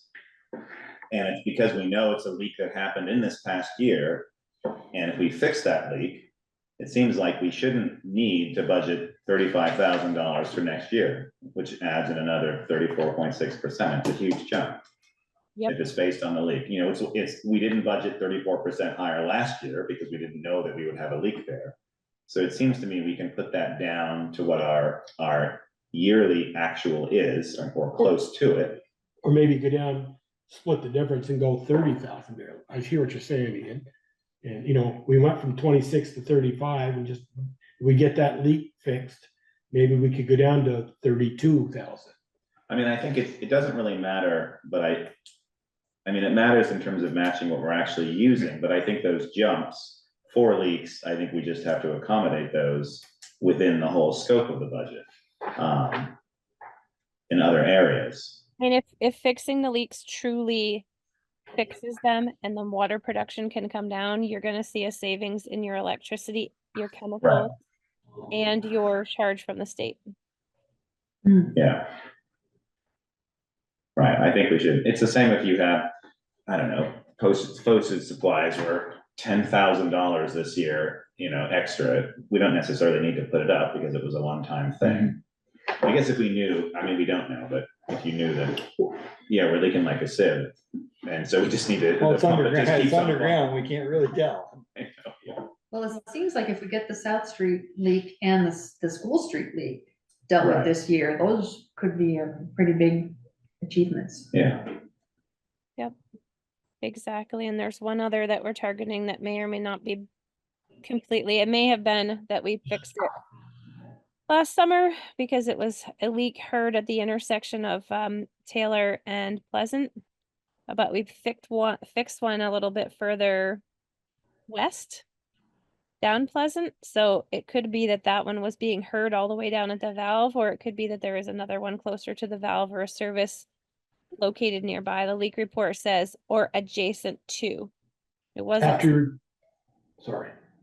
After you replace that just west of the Taylor Avenue, Pleasant Street, I know where you dug there, by Ed Hillwork's old place, Peter Ryan's. Did you go back and listen to the valve, and was there less screaming in it, or did we Yeah. ever listen? No, Cyrus has listened to it like 5 times since then, and he's like, I don't hear what I heard before. So we don't think that one's the smoking gun. We know South Street is. We know that there's the old yucky galvanized line and a definite galvanized leaky service line on school. So those are pretty high priority. Cause it'd be really great to get that water production number down. What does the board think about, I mean, that's not a lot of money, but we're looking at a 13.9% total expenses, right, increase? What if we went building and overhead and maintenance, we budgeted 6,600 and spent 24. And we budget again next year, 6,600. What if we cut that down to $5,000? It's still double what we've already spent. this Well, year. that's fine if you cut that down, but then if you look at the next line, compliance testing, we overspent this year. I can't Well, imagine it's gonna be well, cheaper next year. No, but I tried to, we'll deal with that line when we, line by line. I get what you're saying, Michelle, but do we need to budget 6,600 when we didn't even spend half that? In 3 more weeks, are we gonna spend that? Can you see back any further, Valerie? In what way? Like Back prior years. years. prior years? That particular spreadsheet that was sent to me in February with budget adjustments didn't have all the other tabs. So I have older ones in my files that have the other tabs. I can find older ones.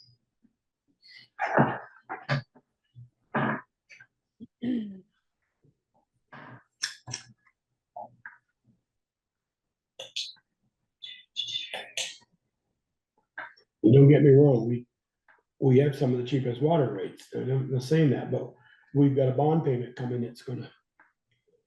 And we wanna do more improvements in years to come.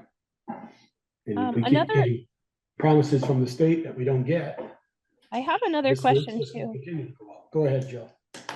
Process wise, let's say like for the last 20 years that the water department proposes a budget that the income's gonna be, I'm just gonna use round numbers, 300,000 and the expense is gonna be 300,000.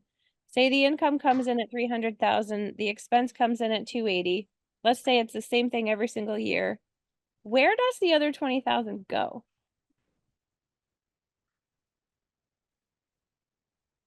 I don't know, Valerie got a new hybrid. Is that the unassigned funds? it Yeah, goes cause to? I honestly think that we often underspend in water and sewer. And that the only part that I see go into the capital is the part that's allocated to capital. So like, I'm just curious, like, where does the unspent go? Undesignated fund balance. Well, there shouldn't be an undesignated fund balance here because it's an enterprise fund, so whatever money is here stays here. The treasurer would know the answer to that. Right, but We don't know. I hear what she's saying. Here come August 1st, and we said we just want an audit of the water department, and all the bills have been paid. What did we spend from expenses and what did we take in for revenue? And we got. Well, where's 20,000 last year's actual? We got $20,000 left over. Where's that money go? I'm just curious, like, 2021, just scroll down a little more, the No, process. there's, Jill, there should be, just to hear more. there should be additional money for the water department. 6,600. In its own, 1,500, in its 2,200 and 3,200. area that should account for all the revenue that isn't You gotta go spent, one more line. or all the Well, what are you expenses that looking aren't. at? Right there, the bottom line. Oh, Yep, bottom. no, right there. 30.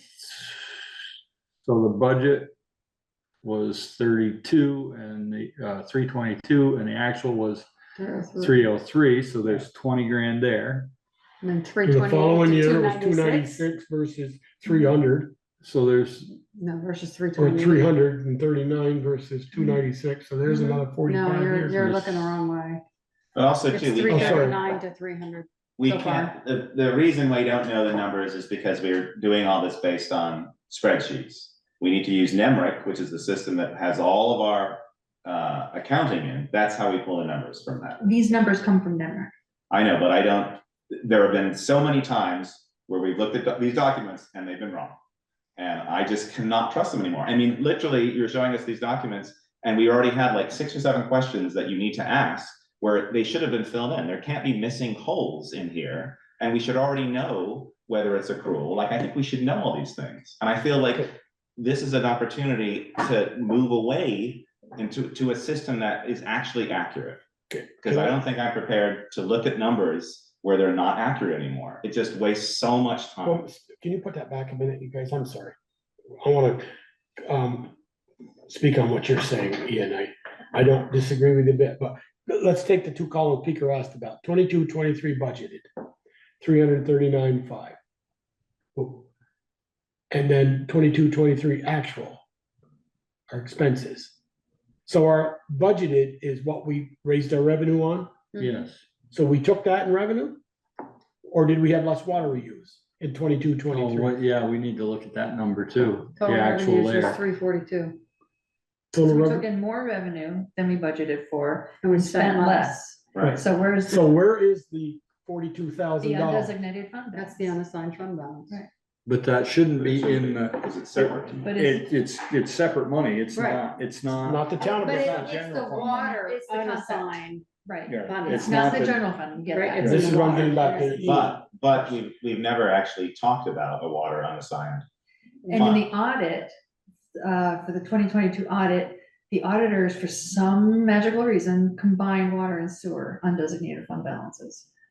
Okay, They did list it, it was like 300 something thousand. but we've never used those. No, No, So but What's it the, should be available somehow. well, that's the question, going back to Ian's Mhm. frustration, Mhm. is instead of, we're looking at a 13% increase here right now. We Mhm. haven't voted budget yet. Could we reach and grab some of that to Yes. make that original payment, this due bond payment? And maybe make this a 8% or a Right. 6%? And we don't know that because we're sitting here guessing again. yes. That's, I that's think really, we- that's, yeah, that's what my honest question is like, if there's undesignated fund balances for water, if we could find them and we could use them to offset the final loan from the state, I Mhm. would encourage it. Because it would be nicer to have this come in like a smooth landing than a peak. Right. Yeah. And even though these are numbers from memory, because it's a spreadsheet, there's no history. It's just what you plug in and you can't go back. You can scroll back into a column that you've hidden, but it's not a true recorded Is history. a natural column. No, That's the question. but it doesn't matter. I think it's this question you're asking. And also too, the idea that you're taking the NEMRIC numbers and plugging them into a spreadsheet, which can't give you a history of what's going on. I think that's where we're failing in terms of figuring some of this stuff out. Is that it's all reliant on spreadsheets that are just completely unconnected to anything. Yeah, so like I got spoiled in my career as a CFO and that I had accounting software where everything was always posted into periods and I could run reports for as long as the software had lived and see things for a day, a year, a month, a particular period. I have the same thing for my business, a simpler piece of accounting software. I think it is a challenge with your accounting software to run similar types of programs. Or similar types of reporting, but I would love to know if there's undesignated fund balances for water that could be found and utilized to offset the loan, because I also think that the current offer on the loan expires after the end of June, because they will reallocate that to other communities if we don't choose to utilize that loan that was offered to us. but if we use the unassigned fund balance to pay that loan down or whatever you're talking about, then what happens next year? I mean, It you're still doesn't- gonna have that payment. You're still gonna have the payment, but it's not gonna be 34,000. It might be 30,000 for the next. I mean, yeah, they might say, they're saying you're eligible for a loan for up to $740,000 of project costs, and you could say, cool, we would like to borrow 400,000 as we have undesignated fund balances that we will reimburse ourselves with for the remainder. Or you could continue to borrow it and you could put your undesignated fund balances into your capital equipment fund and use it to offset your new surprises in the future. So your question, Jill, School Street Extension. Justin, the treasurer, should be able to run those reports in NEMRIC for you. I mean, for everybody. I'm so curious, where's the money going? Yes, Yep. and we should run those reports. We Well, it might should not- be in a, We might not have that quite yet. Yeah, I mean, they're still working on them, right? No, I know. Stuff. Well, that's So- true. But I mean, that's where you get that information. That's the only place you can get that information. But there can't be $500,000 sitting there that, there can't be that kind Well, of money. I bet you Surprising there things is. have happened in the last. Yeah, few but we don't months. have that much money in our accounts. Is Yeah, what I'm with the saying. actual bank accounts Yeah, tell us. The actual bank accounts. Right, The actual bank accounts, that money is all accounted for. So where is, Right, so well, where is this? So perhaps the potential is that the undesignated fund, in terms of the larger one, some of that should have been allocated to the water district and wasn't. It went to the general fund Correct. and it should be. Yes, because Because it's separate money. That's right, we haven't been tracking it. So we correctly. may owe, the general fund may owe the water district. Potentially, but I I mean, don't know. but this is the whole thing we've always had a problem with. We never get definitive unassigned fund number. Well, this should be pretty simple because it's the enterprise fund. Right. But I mean, I mean, there's what we If spend and there's everything's- what we take in. Well, And if everything is correct in number, you can get exactly that number. And- It doesn't require the auditors. If everything is working correctly in our system, you should be able to run a report and be able to get those kind of numbers, because you'll know exactly what you've spent. That's the idea, and we've never had that, unfortunately, but we're working towards that. So where do we wanna go here, people? Next Monday is our annual meeting No, I know. for the water department. We need some answers. The water for, Yeah, I you mean, know, whether we're again, gonna raise the rates or well, not. again, we have to look at all the salaries, the Medicare, the insurance, the disability, because those are all the same. And it would be nice to see that what we've done for rates prior to this too, and I don't know where that history is. so, Hold on. I think we need to up the compliance testing. Jill, that number's not going down, is it? I mean, we've spent 2,200 this year on compliance testing. It's not like it's gonna stay it'll at go down if 2,000. the Because- water, if the pump numbers go Um, down. Yeah, so the PFAS, the PFAS tests are still super expensive. You guys have 2 routine coliforms. Some years you have lead and copper every 3. VOCs, you are, VOCs, SOCs, and one other inorganic IOCs. We have all the waivers that we're allowed to have, but it's either 3, 6, or 9 years, depending. Again, those are the ones that aren't like your regular routine coliforms are $25. There's 2 a month. It's the VOCs, IOCs, SOCs, your PFASs. Those are the really expensive ones. Those are like 500, 600. So, Michelle's question, let's get to the question. Here, my suggestion is, 2,500? I Yeah. would put the building overhead and maintenance down to 5,600 and put that other $1,000. There you in go. compliance I was testing. gonna do 5 I and would 6. too. Lower that Yep, to I would too. 6,000. And And then what especially if we just- Go on, Jill, sorry. the feds just lowered their PFAS limits from 200 Of course they to do. they lowered it to 4. The state of Vermont is at 20. So we still are not above that number, but it's like we're still not detect in Bristol, which is wonderful, but there's like 68 water systems in the state that now have till 2029 to put in treatment. So So you wanted 3,000 there, Michelle? 3,000 in compliance testing, yeah. thanks. So There's just water over the dam there, there's no Yeah. difference. But it's still, it gets it correct, I agree. So you wanna put the property tax up to 500, is that what you're doing for Lincoln? And then we'll also adjust these figures. Yeah.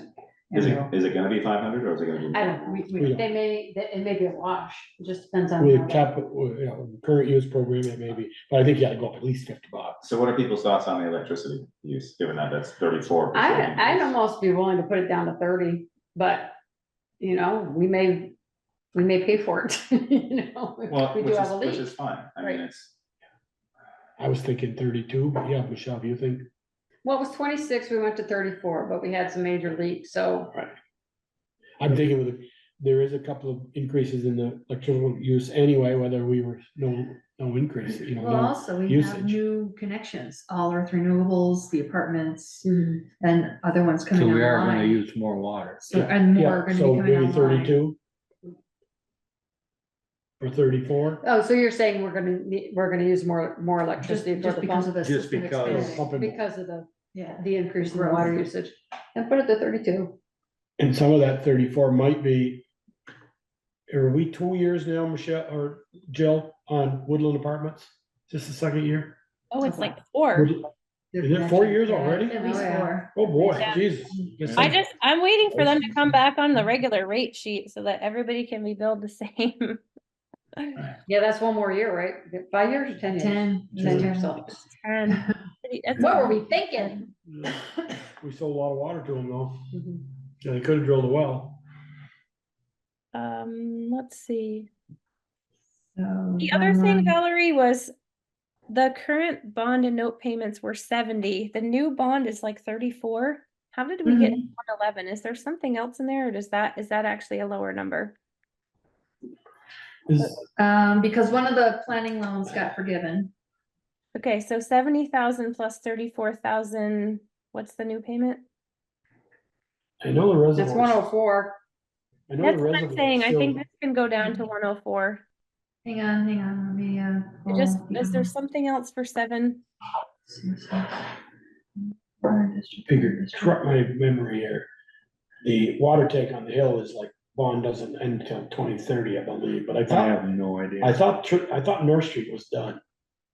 North Valerie, Street, Plank really Road. good spreadsheet on it now. Yeah, I'm trying to find it. 70 plus 34 is 104. 2030 just sticks in my mind about the water tank. It was like 50-year bond. 40-year I bond. would want to cry. So, hang on. Imagine here we go. 50-year bond.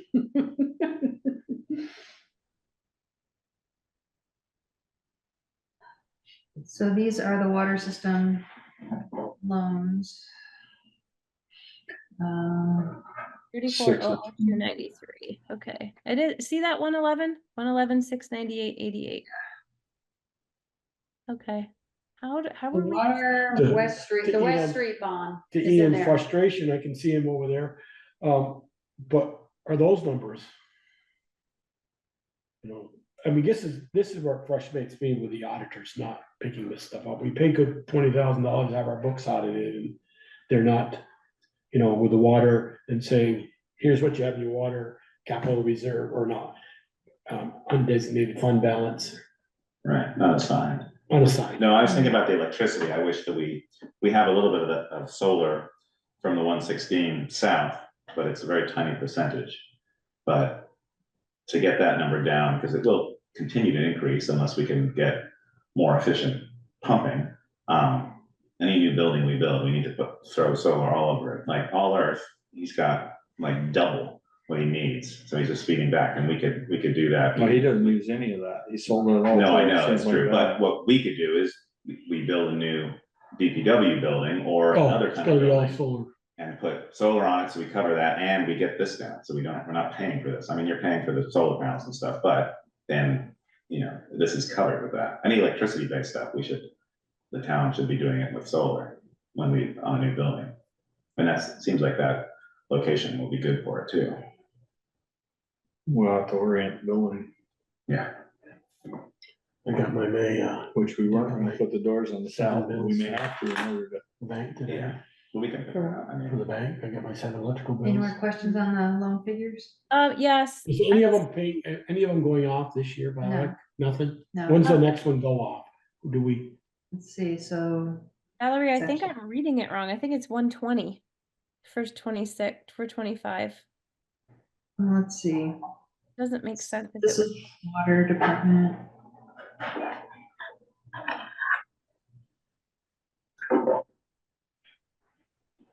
there's 120, there's your 120, Joe, 499.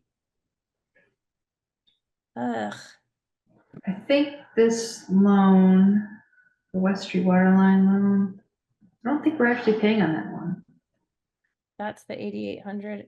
120. Is it really 120,500 is what we're gonna have to pay in 26 or 25? Owie. So if it was 70, 55,894 and 21,802 is more than 70.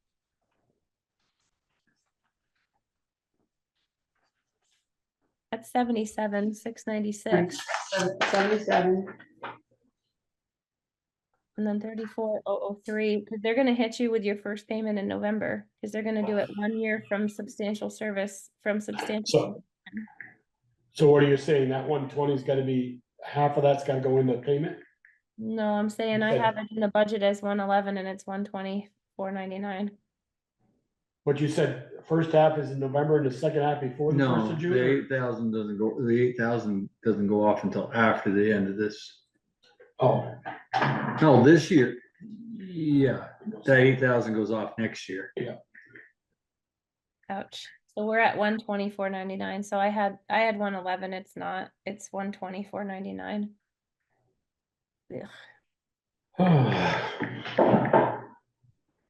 So you gotta change that on the budget then. Yep, it's worse. What was it, $4.99? 124.99.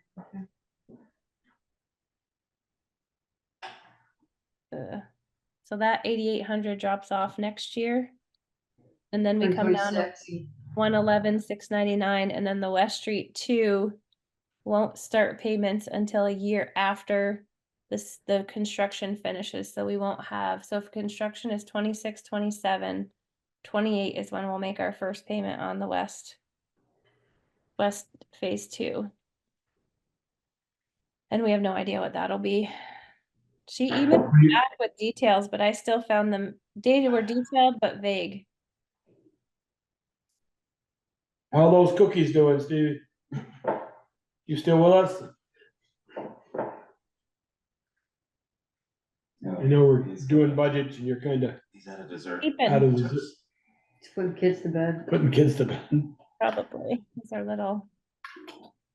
Any questions on these bonds, so we can go back? No, into we can the go back to budget? the regular budget. Yeah,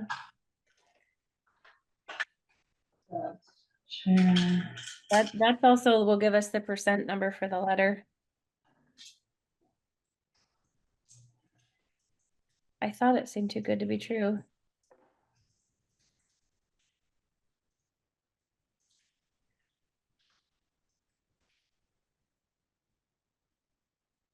Well, she got a bond right here, 120. She changed She just changed I didn't see her change it.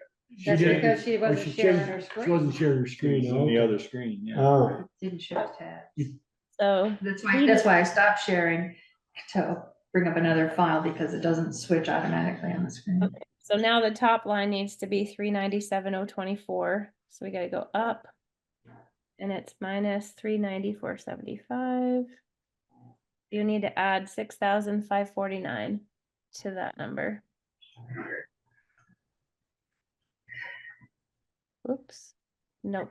You say you're not in the right column. I know. You were So- looking at it and then you ended up in a new spot. No, you're in a different, you're in the wrong spot. Val. You gotta go back up to water rents at the very All top. right.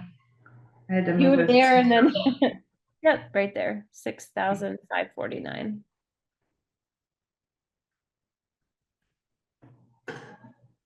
Yeah, now you gotta go back in. Yeah, that's Put the pretty good. plus in there. Oh, boy.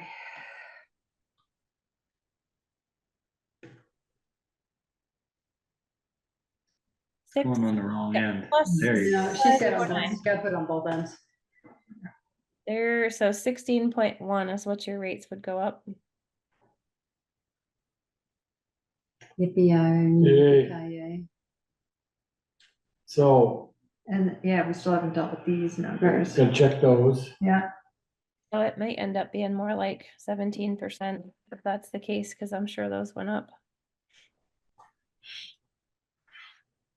That's why I was curious if there was any undesignated fund balance somewhere to miraculously pay down a portion of the loan before even securing Well, that it. would be nice to know before next Monday. Well, we will definitely do our best to find that out.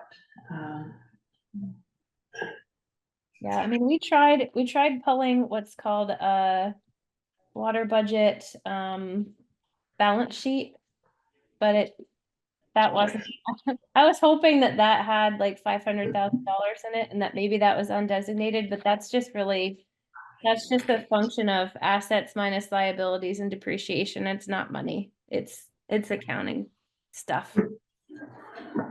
I was looking for like real overages from past budgets that got tucked in an account somewhere.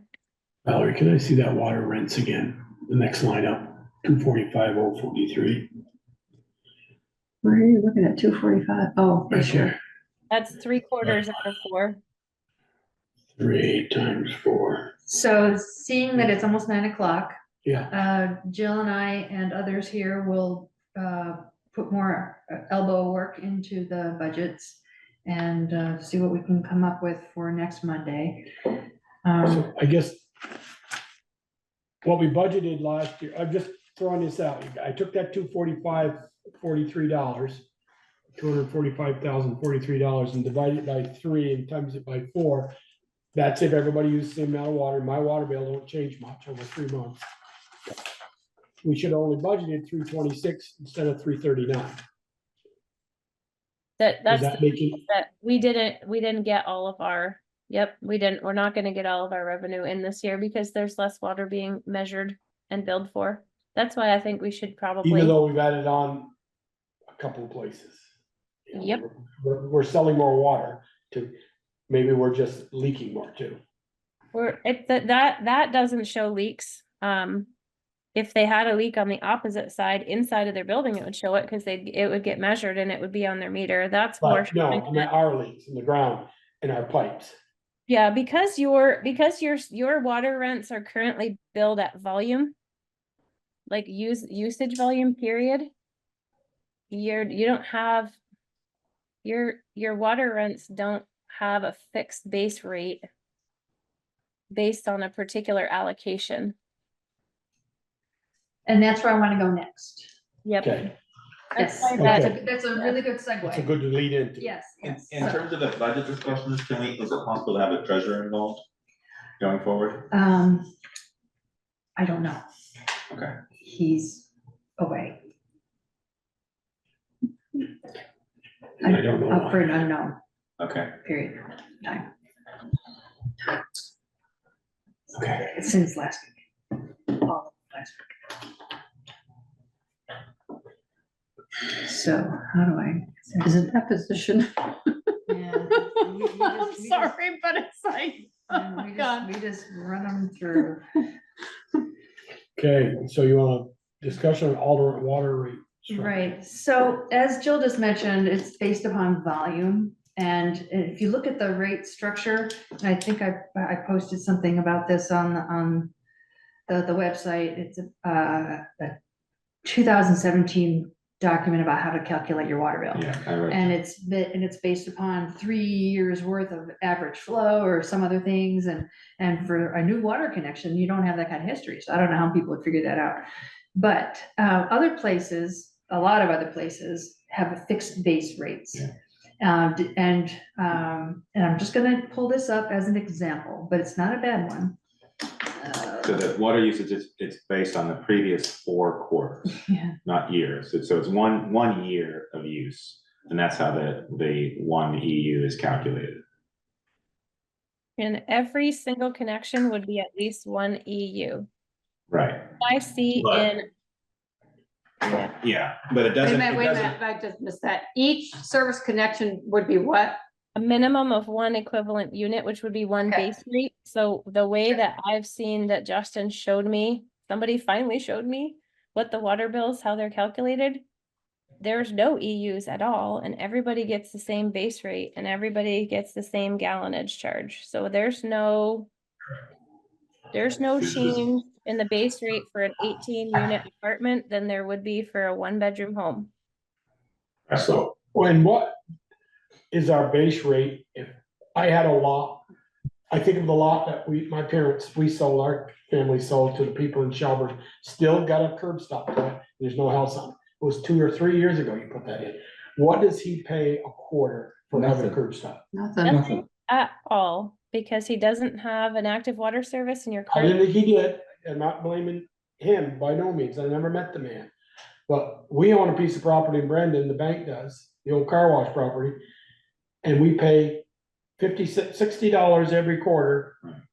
And we haven't turned the water on in 10 years. Correct. I Okay. think they Because- need to be charged. They got a Yeah. water stop. they need to That's be where I'm charged. going with, Yeah, it. That's yeah. where So I'm that- going. that's what we don't have. Right, All of our fees, including the base rate 1 EU, is based on volume. Mhm. And so when you have no volume, You don't get then, them. correct, you don't. And those who have Yes, 3 or 4 apartments Same as, would be different. Correct. Because, single- well, the mistake was made at the beginning of this process when this was entered into the system, that things weren't calculated correctly for the Right. one EU. Mhm. So everyone is at essentially the same when they shouldn't have been for years.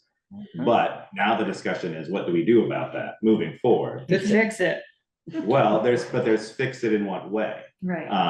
You know, if you look at, and I know you're about to talk, so maybe I'll let Val talk about it, because she's got some hot. Yeah, hot you're tips. just chopping all over. No, I'm not, because I looked at Middlebury to see what Middlebury does. go ahead, Alan, you wanted to. Yeah, but she probably has those numbers. Trying to find, get it on my screen. Let's see here.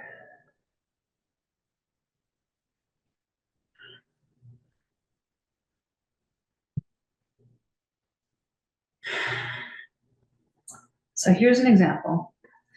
Waitsfield's water system is based on ERUs. And everybody starts on it as one ERU, which I think in Waitsfield is the equivalent of a 3-bedroom home. And the state of Vermont has calculations on how different uses are equivalent to different residential comparisons. Which is the same as what we have here, the one EU. No, this is different. They base theirs, they calculate the debt service. It's a fixed cost, it's predictable. And so they divide the total number of ERUs in the system, and it comes out to, in this case, $456 per ERU, just for the debt service.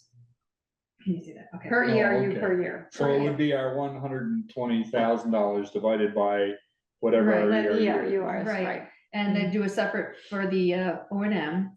Again, most of which is a fixed cost, like electricity and utilities and that kind of thing. And then, so the total per ERU for every water customer is a minimum of $628 per year. I can tell you when the system first got opened in 2014, it was $800 a year, but as more ERUs, as more connections Right. came on, it dropped that number because there were more ERUs to divide it among. So I'm gonna stop sharing and, Well- No. Then better. yeah, Okay, let me keep going here, water district. So following that concept, just right now, it's just a concept. If we did that for Bristol, I have these weird things on my screen, trying to move them around. So I'm hitting cells I'm not intending to. Let's see here. So I took this budget. I don't know if it reflects the most current numbers. Yes, it does. So according to the state, Bristol has 695 ERUs. Mhm. But they calculate ERUs as per dwelling unit. So a 1-bedroom apartment would be 1 ERU, and a 5-bedroom house would be 1 ERU. So that's how they do it. But using those figures and going down here to the debt service line, if we just did that on debt service, it would be $173 per year per ERU. And then if we take that, the operating costs minus the debt service, that's this figure here, and you add them together. If we went this direct, if this is a direction, then it would be a total of minimum $571 per year per ERU. And in Waitsfield's case, 1 ERU includes $10,000 allocation. So you get to use 10,000. 10,000 gallons. Yeah. Oh, you said dollars, not. Oh, I'm sorry. Yeah, Okay, gallons. okay. And anything over 10,000 gallons per either year or quarter, $6 per I saw thousand. that, $6 per Yeah, thousand yeah. gallons. So there are overages, but there's always that baseline. And some properties that are more than 1 ERU, like 1.2 or 4.5, that's multiplied that by 571. What would be the debt service? Because that doesn't include the debt service. does it? 173. Yeah, the debt service is It's 173. Okay. Right. So it's 173 and three, And 398 gives us the 571. Right. Where's the 398, where's that come? that's That's the the total operating. budget? That's the budget minus the debt. So that's just Okay. the operating. See, So that's I'm 397, gonna take that- 24 minus 120. I'm gonna is take at that 490. property up on North Street that we sell, my family sell. Yeah. I think the debt service, everybody who's got a curb stop should pay for the debt service. but the O and M, operating and maintenance, I can, no, I couldn't. that will make it too confusing. To me, it should be straight across the Well, board. Wastefield had O and M separate, that's why I didn't want you to take it off. Right, but they just calculated it separately. We have O Everybody and M gets it. separate. O and M here is 390, 398. 398. Right, I think everybody should have the curb stop, should be paying 173 At minimum, least. a minimum. I think they should pay the whole thing. The only thing they're not gonna pay They're for not is the using 10, electricity. but they're they're not gonna be paying, doesn't matter, but they're not gonna be Well, I think it paying does. for the 10,000 usage. No, they're not getting the getting paid for water, and I think they ought to pay to have that curb stop. 173, and once they turn the water on, they're using electricity, they're using water, which is using electricity, then they should pay the OM. 173, I don't have a problem with, I have a problem with, that fellow up there's been 4 years, and that curb stop hasn't, he hasn't turned that meter down at the pump, or that pump on 1 gallon. But with the O and M, he's paying another 398. I think he ought to pay the bond payment, because we've done improvements to the system, The entire system benefits. he or she or So it whoever. seems like Middlebury has a different system, looking at their rates. Mhm. They have the quarterly water rates for 24, and they have a base rate in town, which is $68 a quarter. And then they have a base rate out of town, 74. And then the in-town usage is $4.05 per 1,000 gallons, which is similar to ours, 4.33 or whatever ours is. And then out of town is 4.32 per 1,000 gallons. So it seems like they're capturing, instead of dividing out. And they have doing- separate rates for doing- their sewer. Doing the ERUs, they're just doing that flat rate of 68 times 4, if you're in town, or 74 times 4. But is that a per ERU or is that per, I don't, it doesn't per on their, tax? on their page, it doesn't say Say how they calculate it. right? No. And maybe it is based on the ERU, based on users, or maybe it's just a flat fee. This was 24, I know that they were putting it up to like $86 in town, or something similar for 25, so obviously they're increasing it by quite a Yeah, lot. my guess is they may use the ERUs and just come up Yeah, with what, which is okay, what- what's the average Which flat is what rate we need to do as well, Mhm. and just have it so it's very clear. So I want to show you something I started to do, and I'll be interested in your thoughts if you think it's worthwhile to continue trying to do. Because there are different ways to calculate an ERU, to define it, number of dwelling units, number of bedrooms, wastewater flow. And I'm not sure what is the baseline for Bristol's EU. I'm not clear about that. I was starting to do, I'm gonna share again. I think this is the right one. Yep. So I asked Sharon and Chris to produce a spreadsheet of all the water accounts, all of them. So I'm just scrolling through quickly of all 600 blah, blah, blah accounts. And I was beginning to enter in the quarterly usage from the most recent figures that we have, just to see how they compare. And using listers data or any other data that we know, how many bedrooms those properties have, how many dwelling units are they, what's their wastewater allocation, if we know what that is. And then try to run different scenarios of ERU types of calculations based upon that data, those baseline pieces of information, and just see how it looks. That would help inform us how we want to define it. I don't know the answer to that yet. If we want to go in this direction, it'll take some time to put this information together. That's something you could delegate to somebody. Yeah. I'm just Yeah. thinking that is You should somebody not- could do not be data doing entry this. for Oh, you. I know, that's why I Yeah. stopped, but, Yeah. just to give you an idea, something I was looking at, and I don't mean to pick on Woodland Apartments, but, But you will? yeah, I'm going to. Those are sorted by What do account, I got? those are sorted by account numbers, aren't they? So. You can see they're not in There's- alphabetical order. there's the thing. Okay, so I was playing around, I was trying to calculate how many bedrooms they have, how many buildings, and I was looking at their 30 wastewater approvals. And so they have these 2 lots that aren't built yet, and Right. those are the flows that were approved there. The permits are not very clear on what the current buildings are Like allocated bedroom for. wise and stuff. But even so, I mean, if one way to interpret that, if they really have 63 bedrooms among the 8 buildings, which I really can't tell because the way they framed the information. I mean, that's a lot of bedrooms, and it's a lot of flow too. And So I don't know how we would balance that out, but then again, they're also looking at this number, they're Big big user. users, yeah. So, and same thing would be, let's see, in the state's calculation, in the ERUs, we learned that, they calculated, or they added in woodland apartments at 45 dwellings, and KTP, park at 45. And yet, those two in particular are, I'd say, yeah, We're calculating as 2 ERUs, right? say that again? We're calculating, our water department is calculating those at 2 ERUs. I really don't know. yet. One. I don't know. One for the woodland, Everything- one for, Everything's one. Yeah, because they only have one meter. That's why those numbers were wrong with the revolving loan fund. Because the state calculated them differently. than Oh, we right, did. right, That's, and that was sort of tied into right. why we know ours. Where do So you I, have two options, ERUs based on bedrooms and ERUs based on what? Oh, bedrooms, dwelling units, let's see, have to move this over again.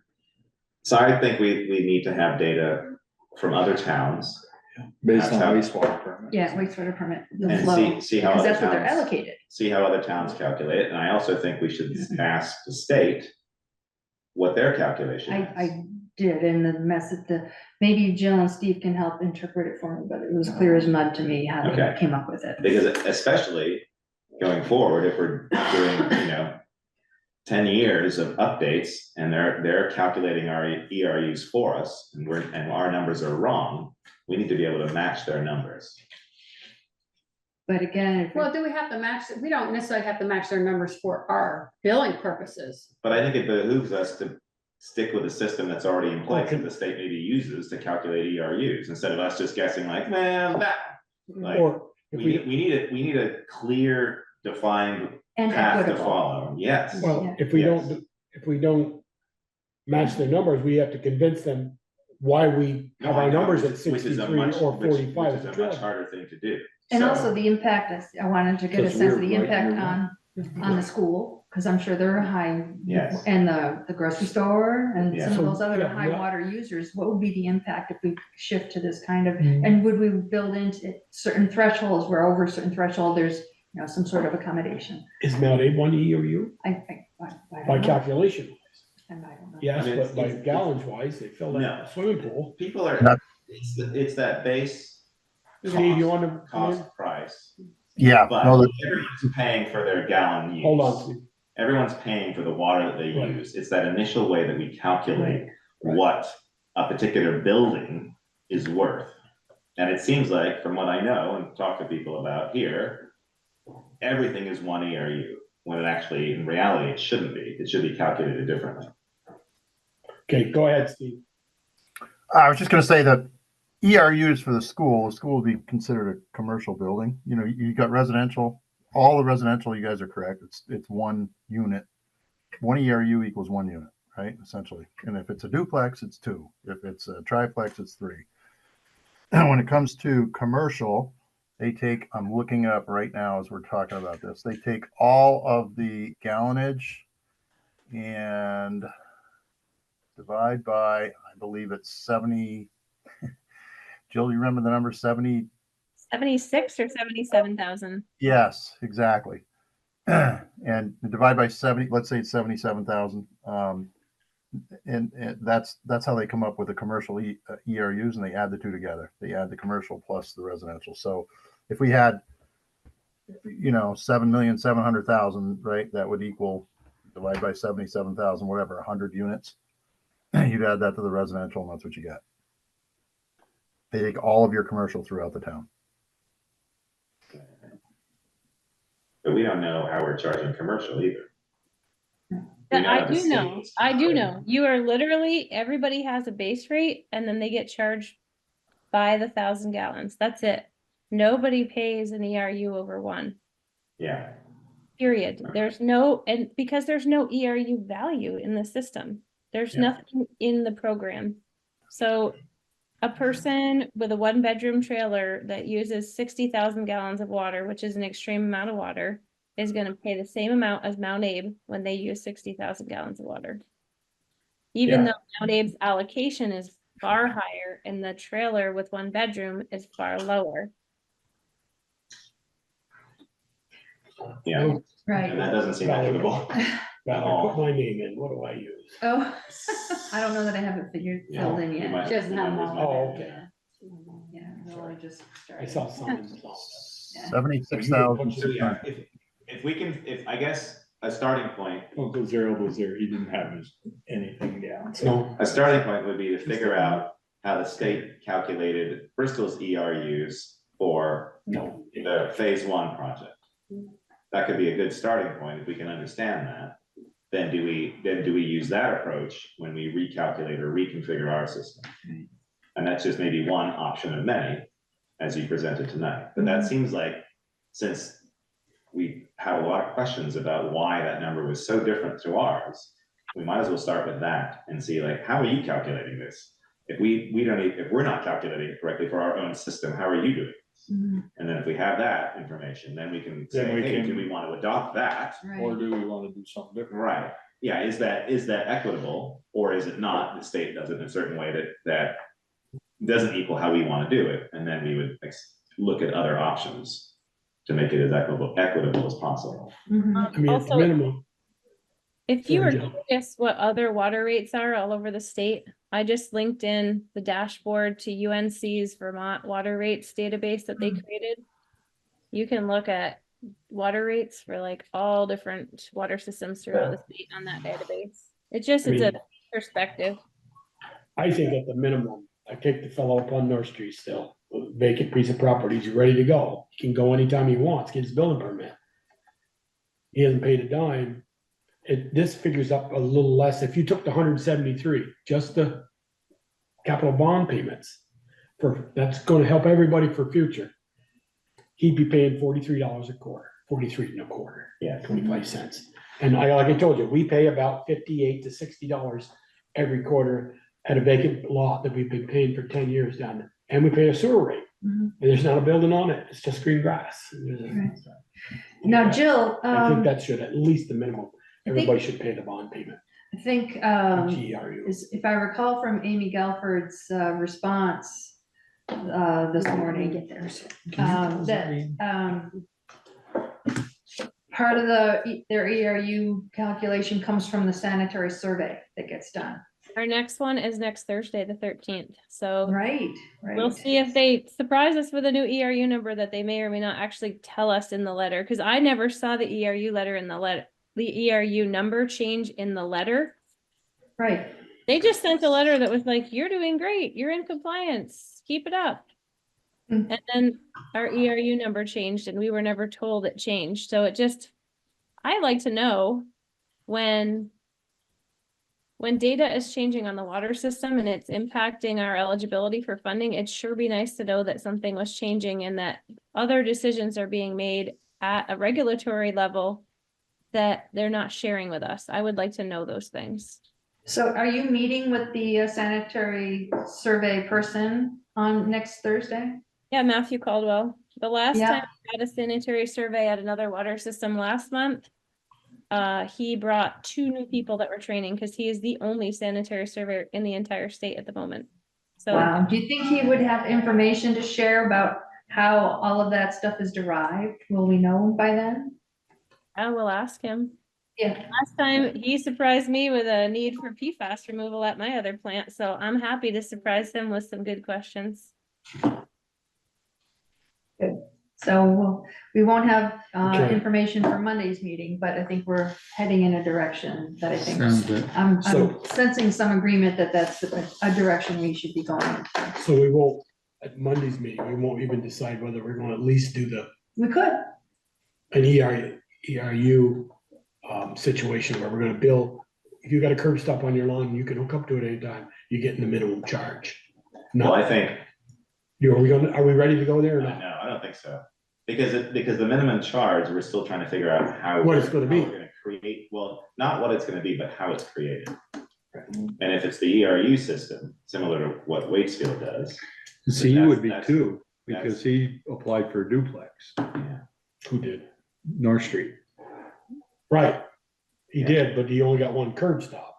Well, But- right, no, I agree, I But see what you're it's- saying, Peter. It's how we See, how do we calculate that? Yeah, and And what I'm if there's only thinking- one bedroom in each one? Right. I'm thinking, The idea is that you're trying to make it as fair as possible. Equitable, The only trouble is that because we didn't have this, everyone's the same. And so now we're making it's not that it's unfair, but it's actually going to a point where it More should have fair. been many years ago, which changes how everyone's water is To calculated. me, it's more equitable. Well, it's not. Yeah, that's It true. will. It is. I mean, once, Yes, once you're you, right. we But switch it it's over. not just like that some people's water will change depending on how we calculate it. It's that the whole water district changes. Right. But you're right, people who have larger uses and larger buildings, they will be calculated differently, Differently, right. depending on how we do. But I mean, you're right, that is the way we should do it. Yeah, some of these larger apartments, you know, they begin one ERU, and if they're a 12 unit, Correct. was it 598 or 498 total? Something like that. You It's know, five you're, something. 600, yeah. you're talking, There's $6,600 more in a water bill this year, Yeah, or next year, or whatever. Well, no, 6,600, but what's he paying now? right. That's just the ERU Yeah. charge. Right, but he has to go over a certain amount of gallons in order to be charged any more after that. No, I thought the ERU charge was per apartment. It is, but that's the operating budget, and then if you go over, then you pay more for the water. That's your bill. So there's two pieces.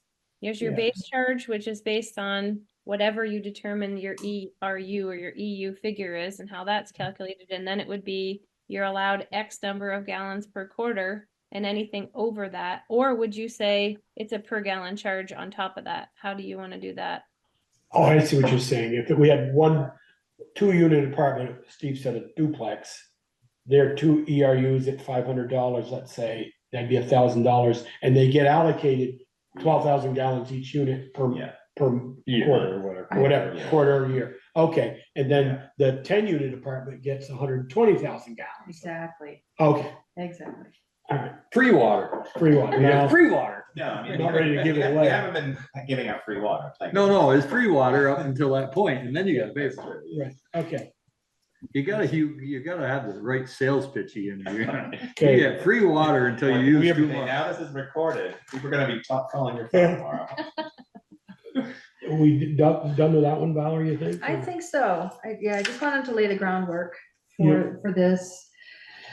And I don't know that we have the bandwidth tonight to dive into ordinance stuff. And it's- Okay. It's really not, I can tell you, I don't. No. Well, I think, but also I think, given Steve's approach and Jill's approach, I think more work needs to be done outside of the select Yeah, board I agree. to work through. I And I agree. think what needs to be presented to us is something where we're familiar with it, but also, in my mind, we shouldn't have a lot of questions about it. Mhm. Our engineer and our town administrator and our water operator have gone through it and are presenting something to us, Mhm. and that we shouldn't have a lot of questions, Yeah, I agree. ideally. Yeah, we just haven't been able, with time Right. constraints and No, because schedules. it's huge, especially if it's what Steve used, whatever one that was 84 pages long. I mean, it needs to be that long, but it's, yeah. It's very Okay. time consuming. Various other updates. That's very broad. Yeah, What about the letter to the governor? Go ahead, That's back there. next. That's next. Yeah, so How did I get with Steve beyond that? and Jill on the line, I wanted to leave them an opportunity if they have anything they wanted to report before Monday's meeting or not. No, I just want to know what do we need to do before Monday's meeting? Because if we're still like not finalized on our budgets and we're presenting this to the public. Well, Jill, you and I and whoever else here have some homework to do to answer the questions that were raised tonight about accrual versus cash and, you know, how many billing cycles are represented in the budget figures. Those lists of questions that you and I can try to tackle this week. Coming from a water user, Jill, that, you know, I know what my bill is about every quarter at between $85 and $92. Just say that budget Monday night, you could say if your average bill is going up $6 a quarter or $10 a quarter, that's what I'm looking for. Just, Okay. I think the public's looking for as water users.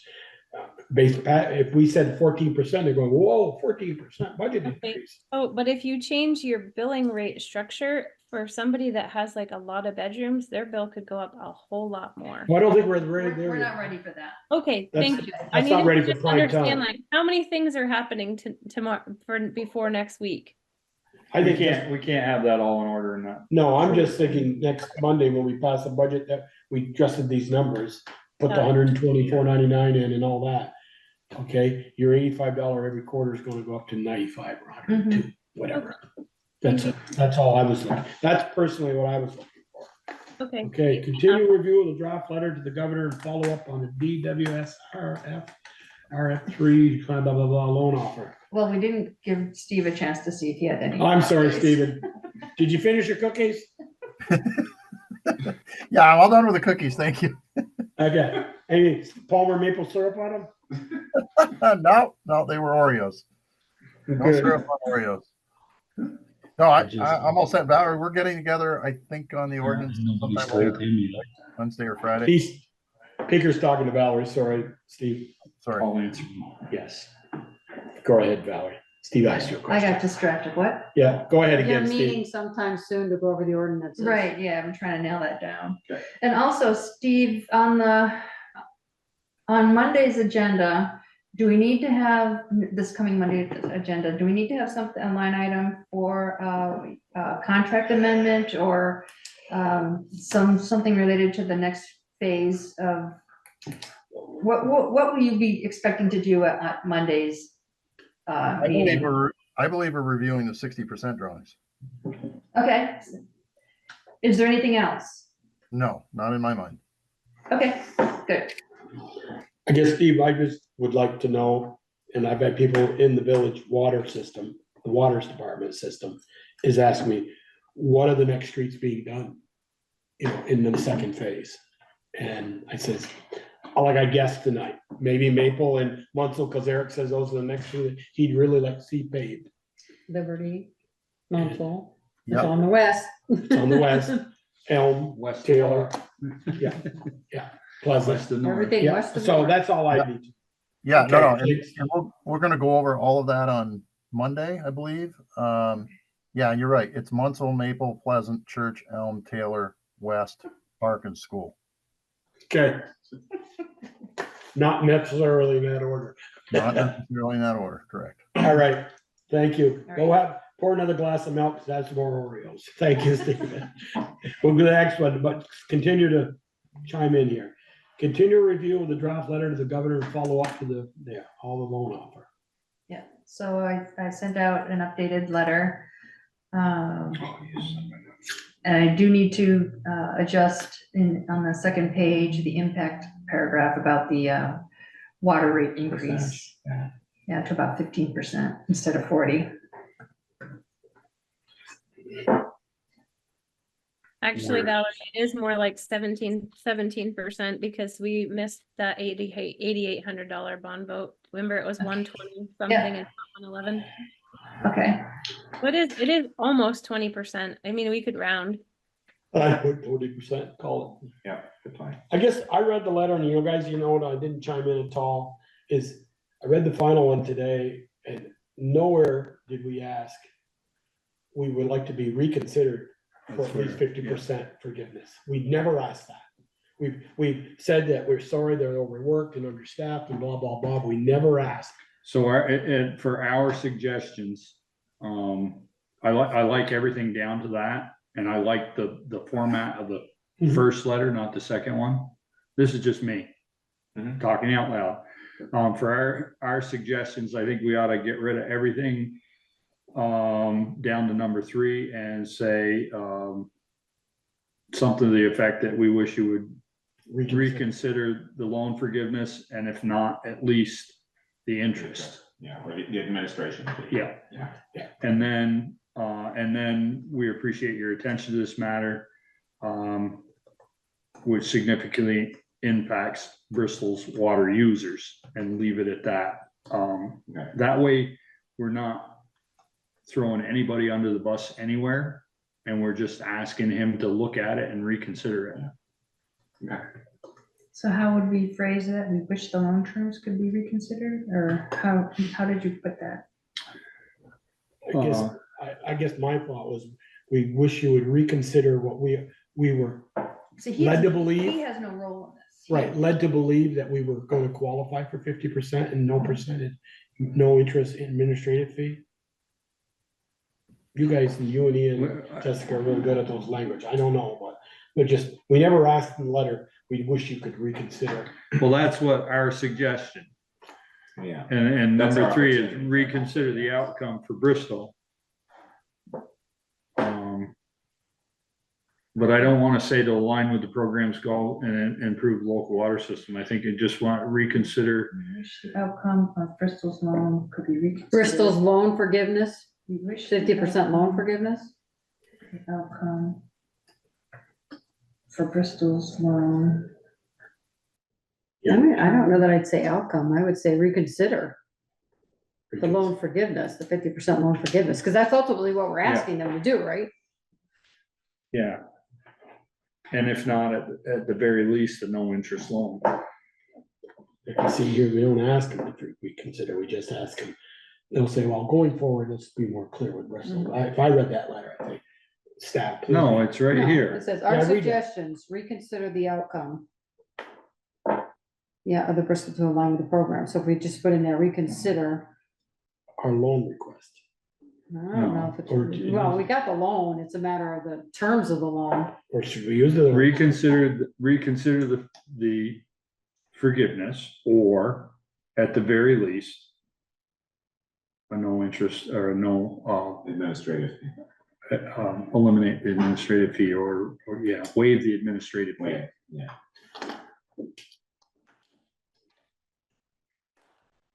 Okay, And then the last paragraph, we appreciate your attention to this matter, which significantly impacts Bristol's water users. Should we, And delete the last, Huh? then And delete the delete last everything sentence. else, yeah. You wanna keep on the local economy? Or do you just wanna keep it just for the water users? It affects the local economy because it affects all our businesses. so the sentence currently reads, we appreciate your attention to this matter, which significantly impacts Bristol's most vulnerable ratepayers Right. and the local economy. And it just doesn't impact the most vulnerable, it impacts all of our Right, ratepayers. So Bristol's Bristol's, ratepayers. Yeah. Bristol's right there, and the local economy. Yeah, and should we, in there's, in that whole line right there with that line, say, and really significantly is gonna impact us going forward to replace more lines. no, I think we've No, already that's said up- that. That's up It's already above. in I there. know it was up That's above. everything's up above, Yeah. right? You Okay, don't leave it wanna, alone? You wanna? you wanna want leave it that- you wanna right leave- to the point and You wanna leave that final sentence in without your intervention, or take that out? no, No, I think Take it out? no, yeah, I don't, that's throwing the, DWSRF under the bus. Okay. yeah, and we've already asked, we said we understood they were understaffed and all of Okay. that, so. Under the paragraph that's headed with our suggestions, should that be our request? Yes, Yes. I was trying to think of another, or our requests. A request, and yeah, and I it would- says so- reconsideration. Yeah, so that final paragraph will just end at economy. Yep. Okay, Okay. And then we'll sign this next Monday night, everybody. no, I think if, is there any way we can print it now and sign it? Cause I think it needs to go. I think it's dragged on too long, yes, Speaker. Well, if we need to make a decision by the end of this month, otherwise we lose the loan, Right, we need to get it to him sooner rather than later. So read that last, our request sentence to me, because it's right, on my screen it's in pieces. Our request, We wish, we, reconsider, let's start from the beginning. We wish, or what? no, I would say our suggestion. please reconsider. Because he is not gonna be doing anything, Right. so. You're right. Please reconsider the loan forgiveness. Is it loan forgiveness or is it?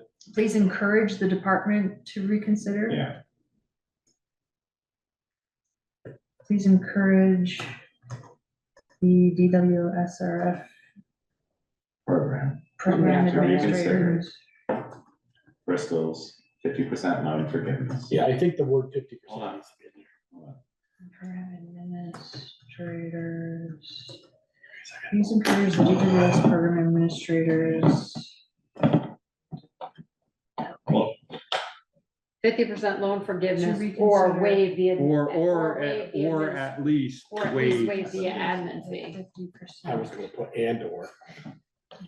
No, because there won't be an admin fee if it's. Please encourage the DWSF program administrators to reconsider, Bristol's 50% loan forgiveness.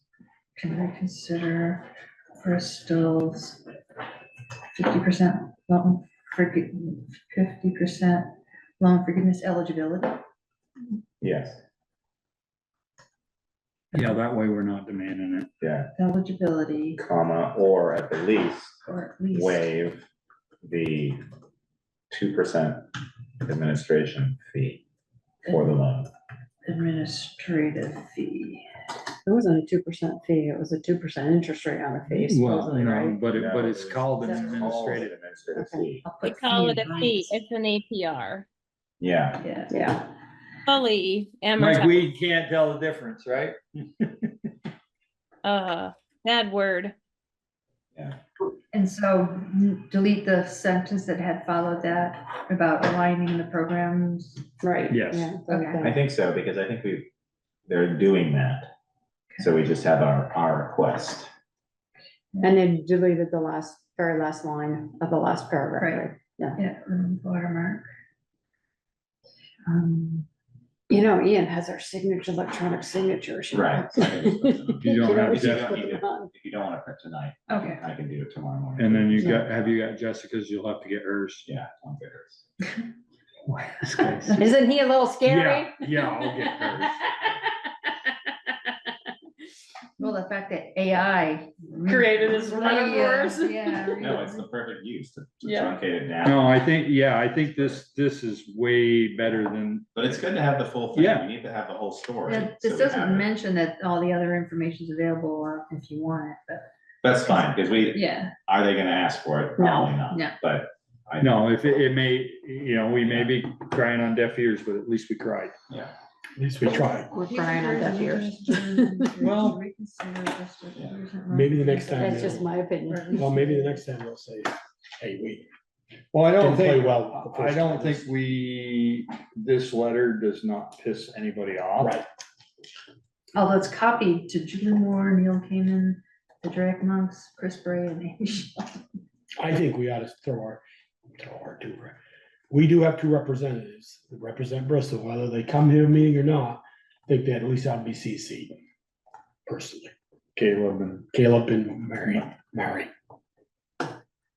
And I think both senators out there. You see, you saw Chris Baker, we reached out to him, Yeah, or Cy did, or Jill, someone did. I think Ruth Hardy is a senator, and at least ought to put it down. okay.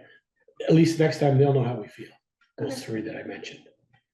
Okay, I'm disconnecting now. Okay, Disconnected from my I'll work, add those no, and- just from my work laptop. I told my wife I'd be home at 9. so- okay. well, you lied. I know. it's short meeting. I tell you, I wasn't thinking we'd be here this long. Right. I knew we Well, would well, be. thank you for doing it, and thank you, Jill. Any other and Steve, business? and You're gonna Cyrus. print that off tonight? No, we're gonna, Ian's gonna take care of it. Ian's got our He's got electronic your signature. signature. Oh, okay.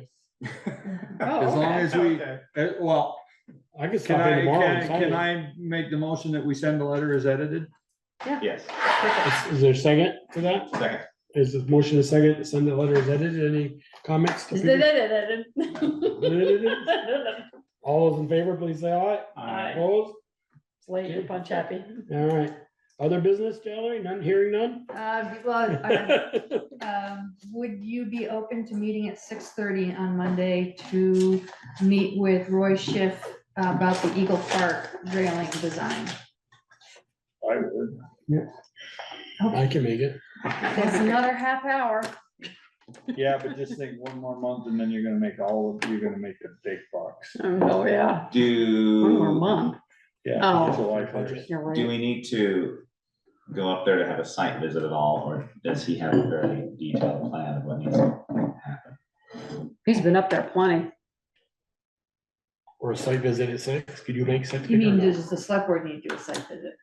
I don't. Throughout the. I really don't need to.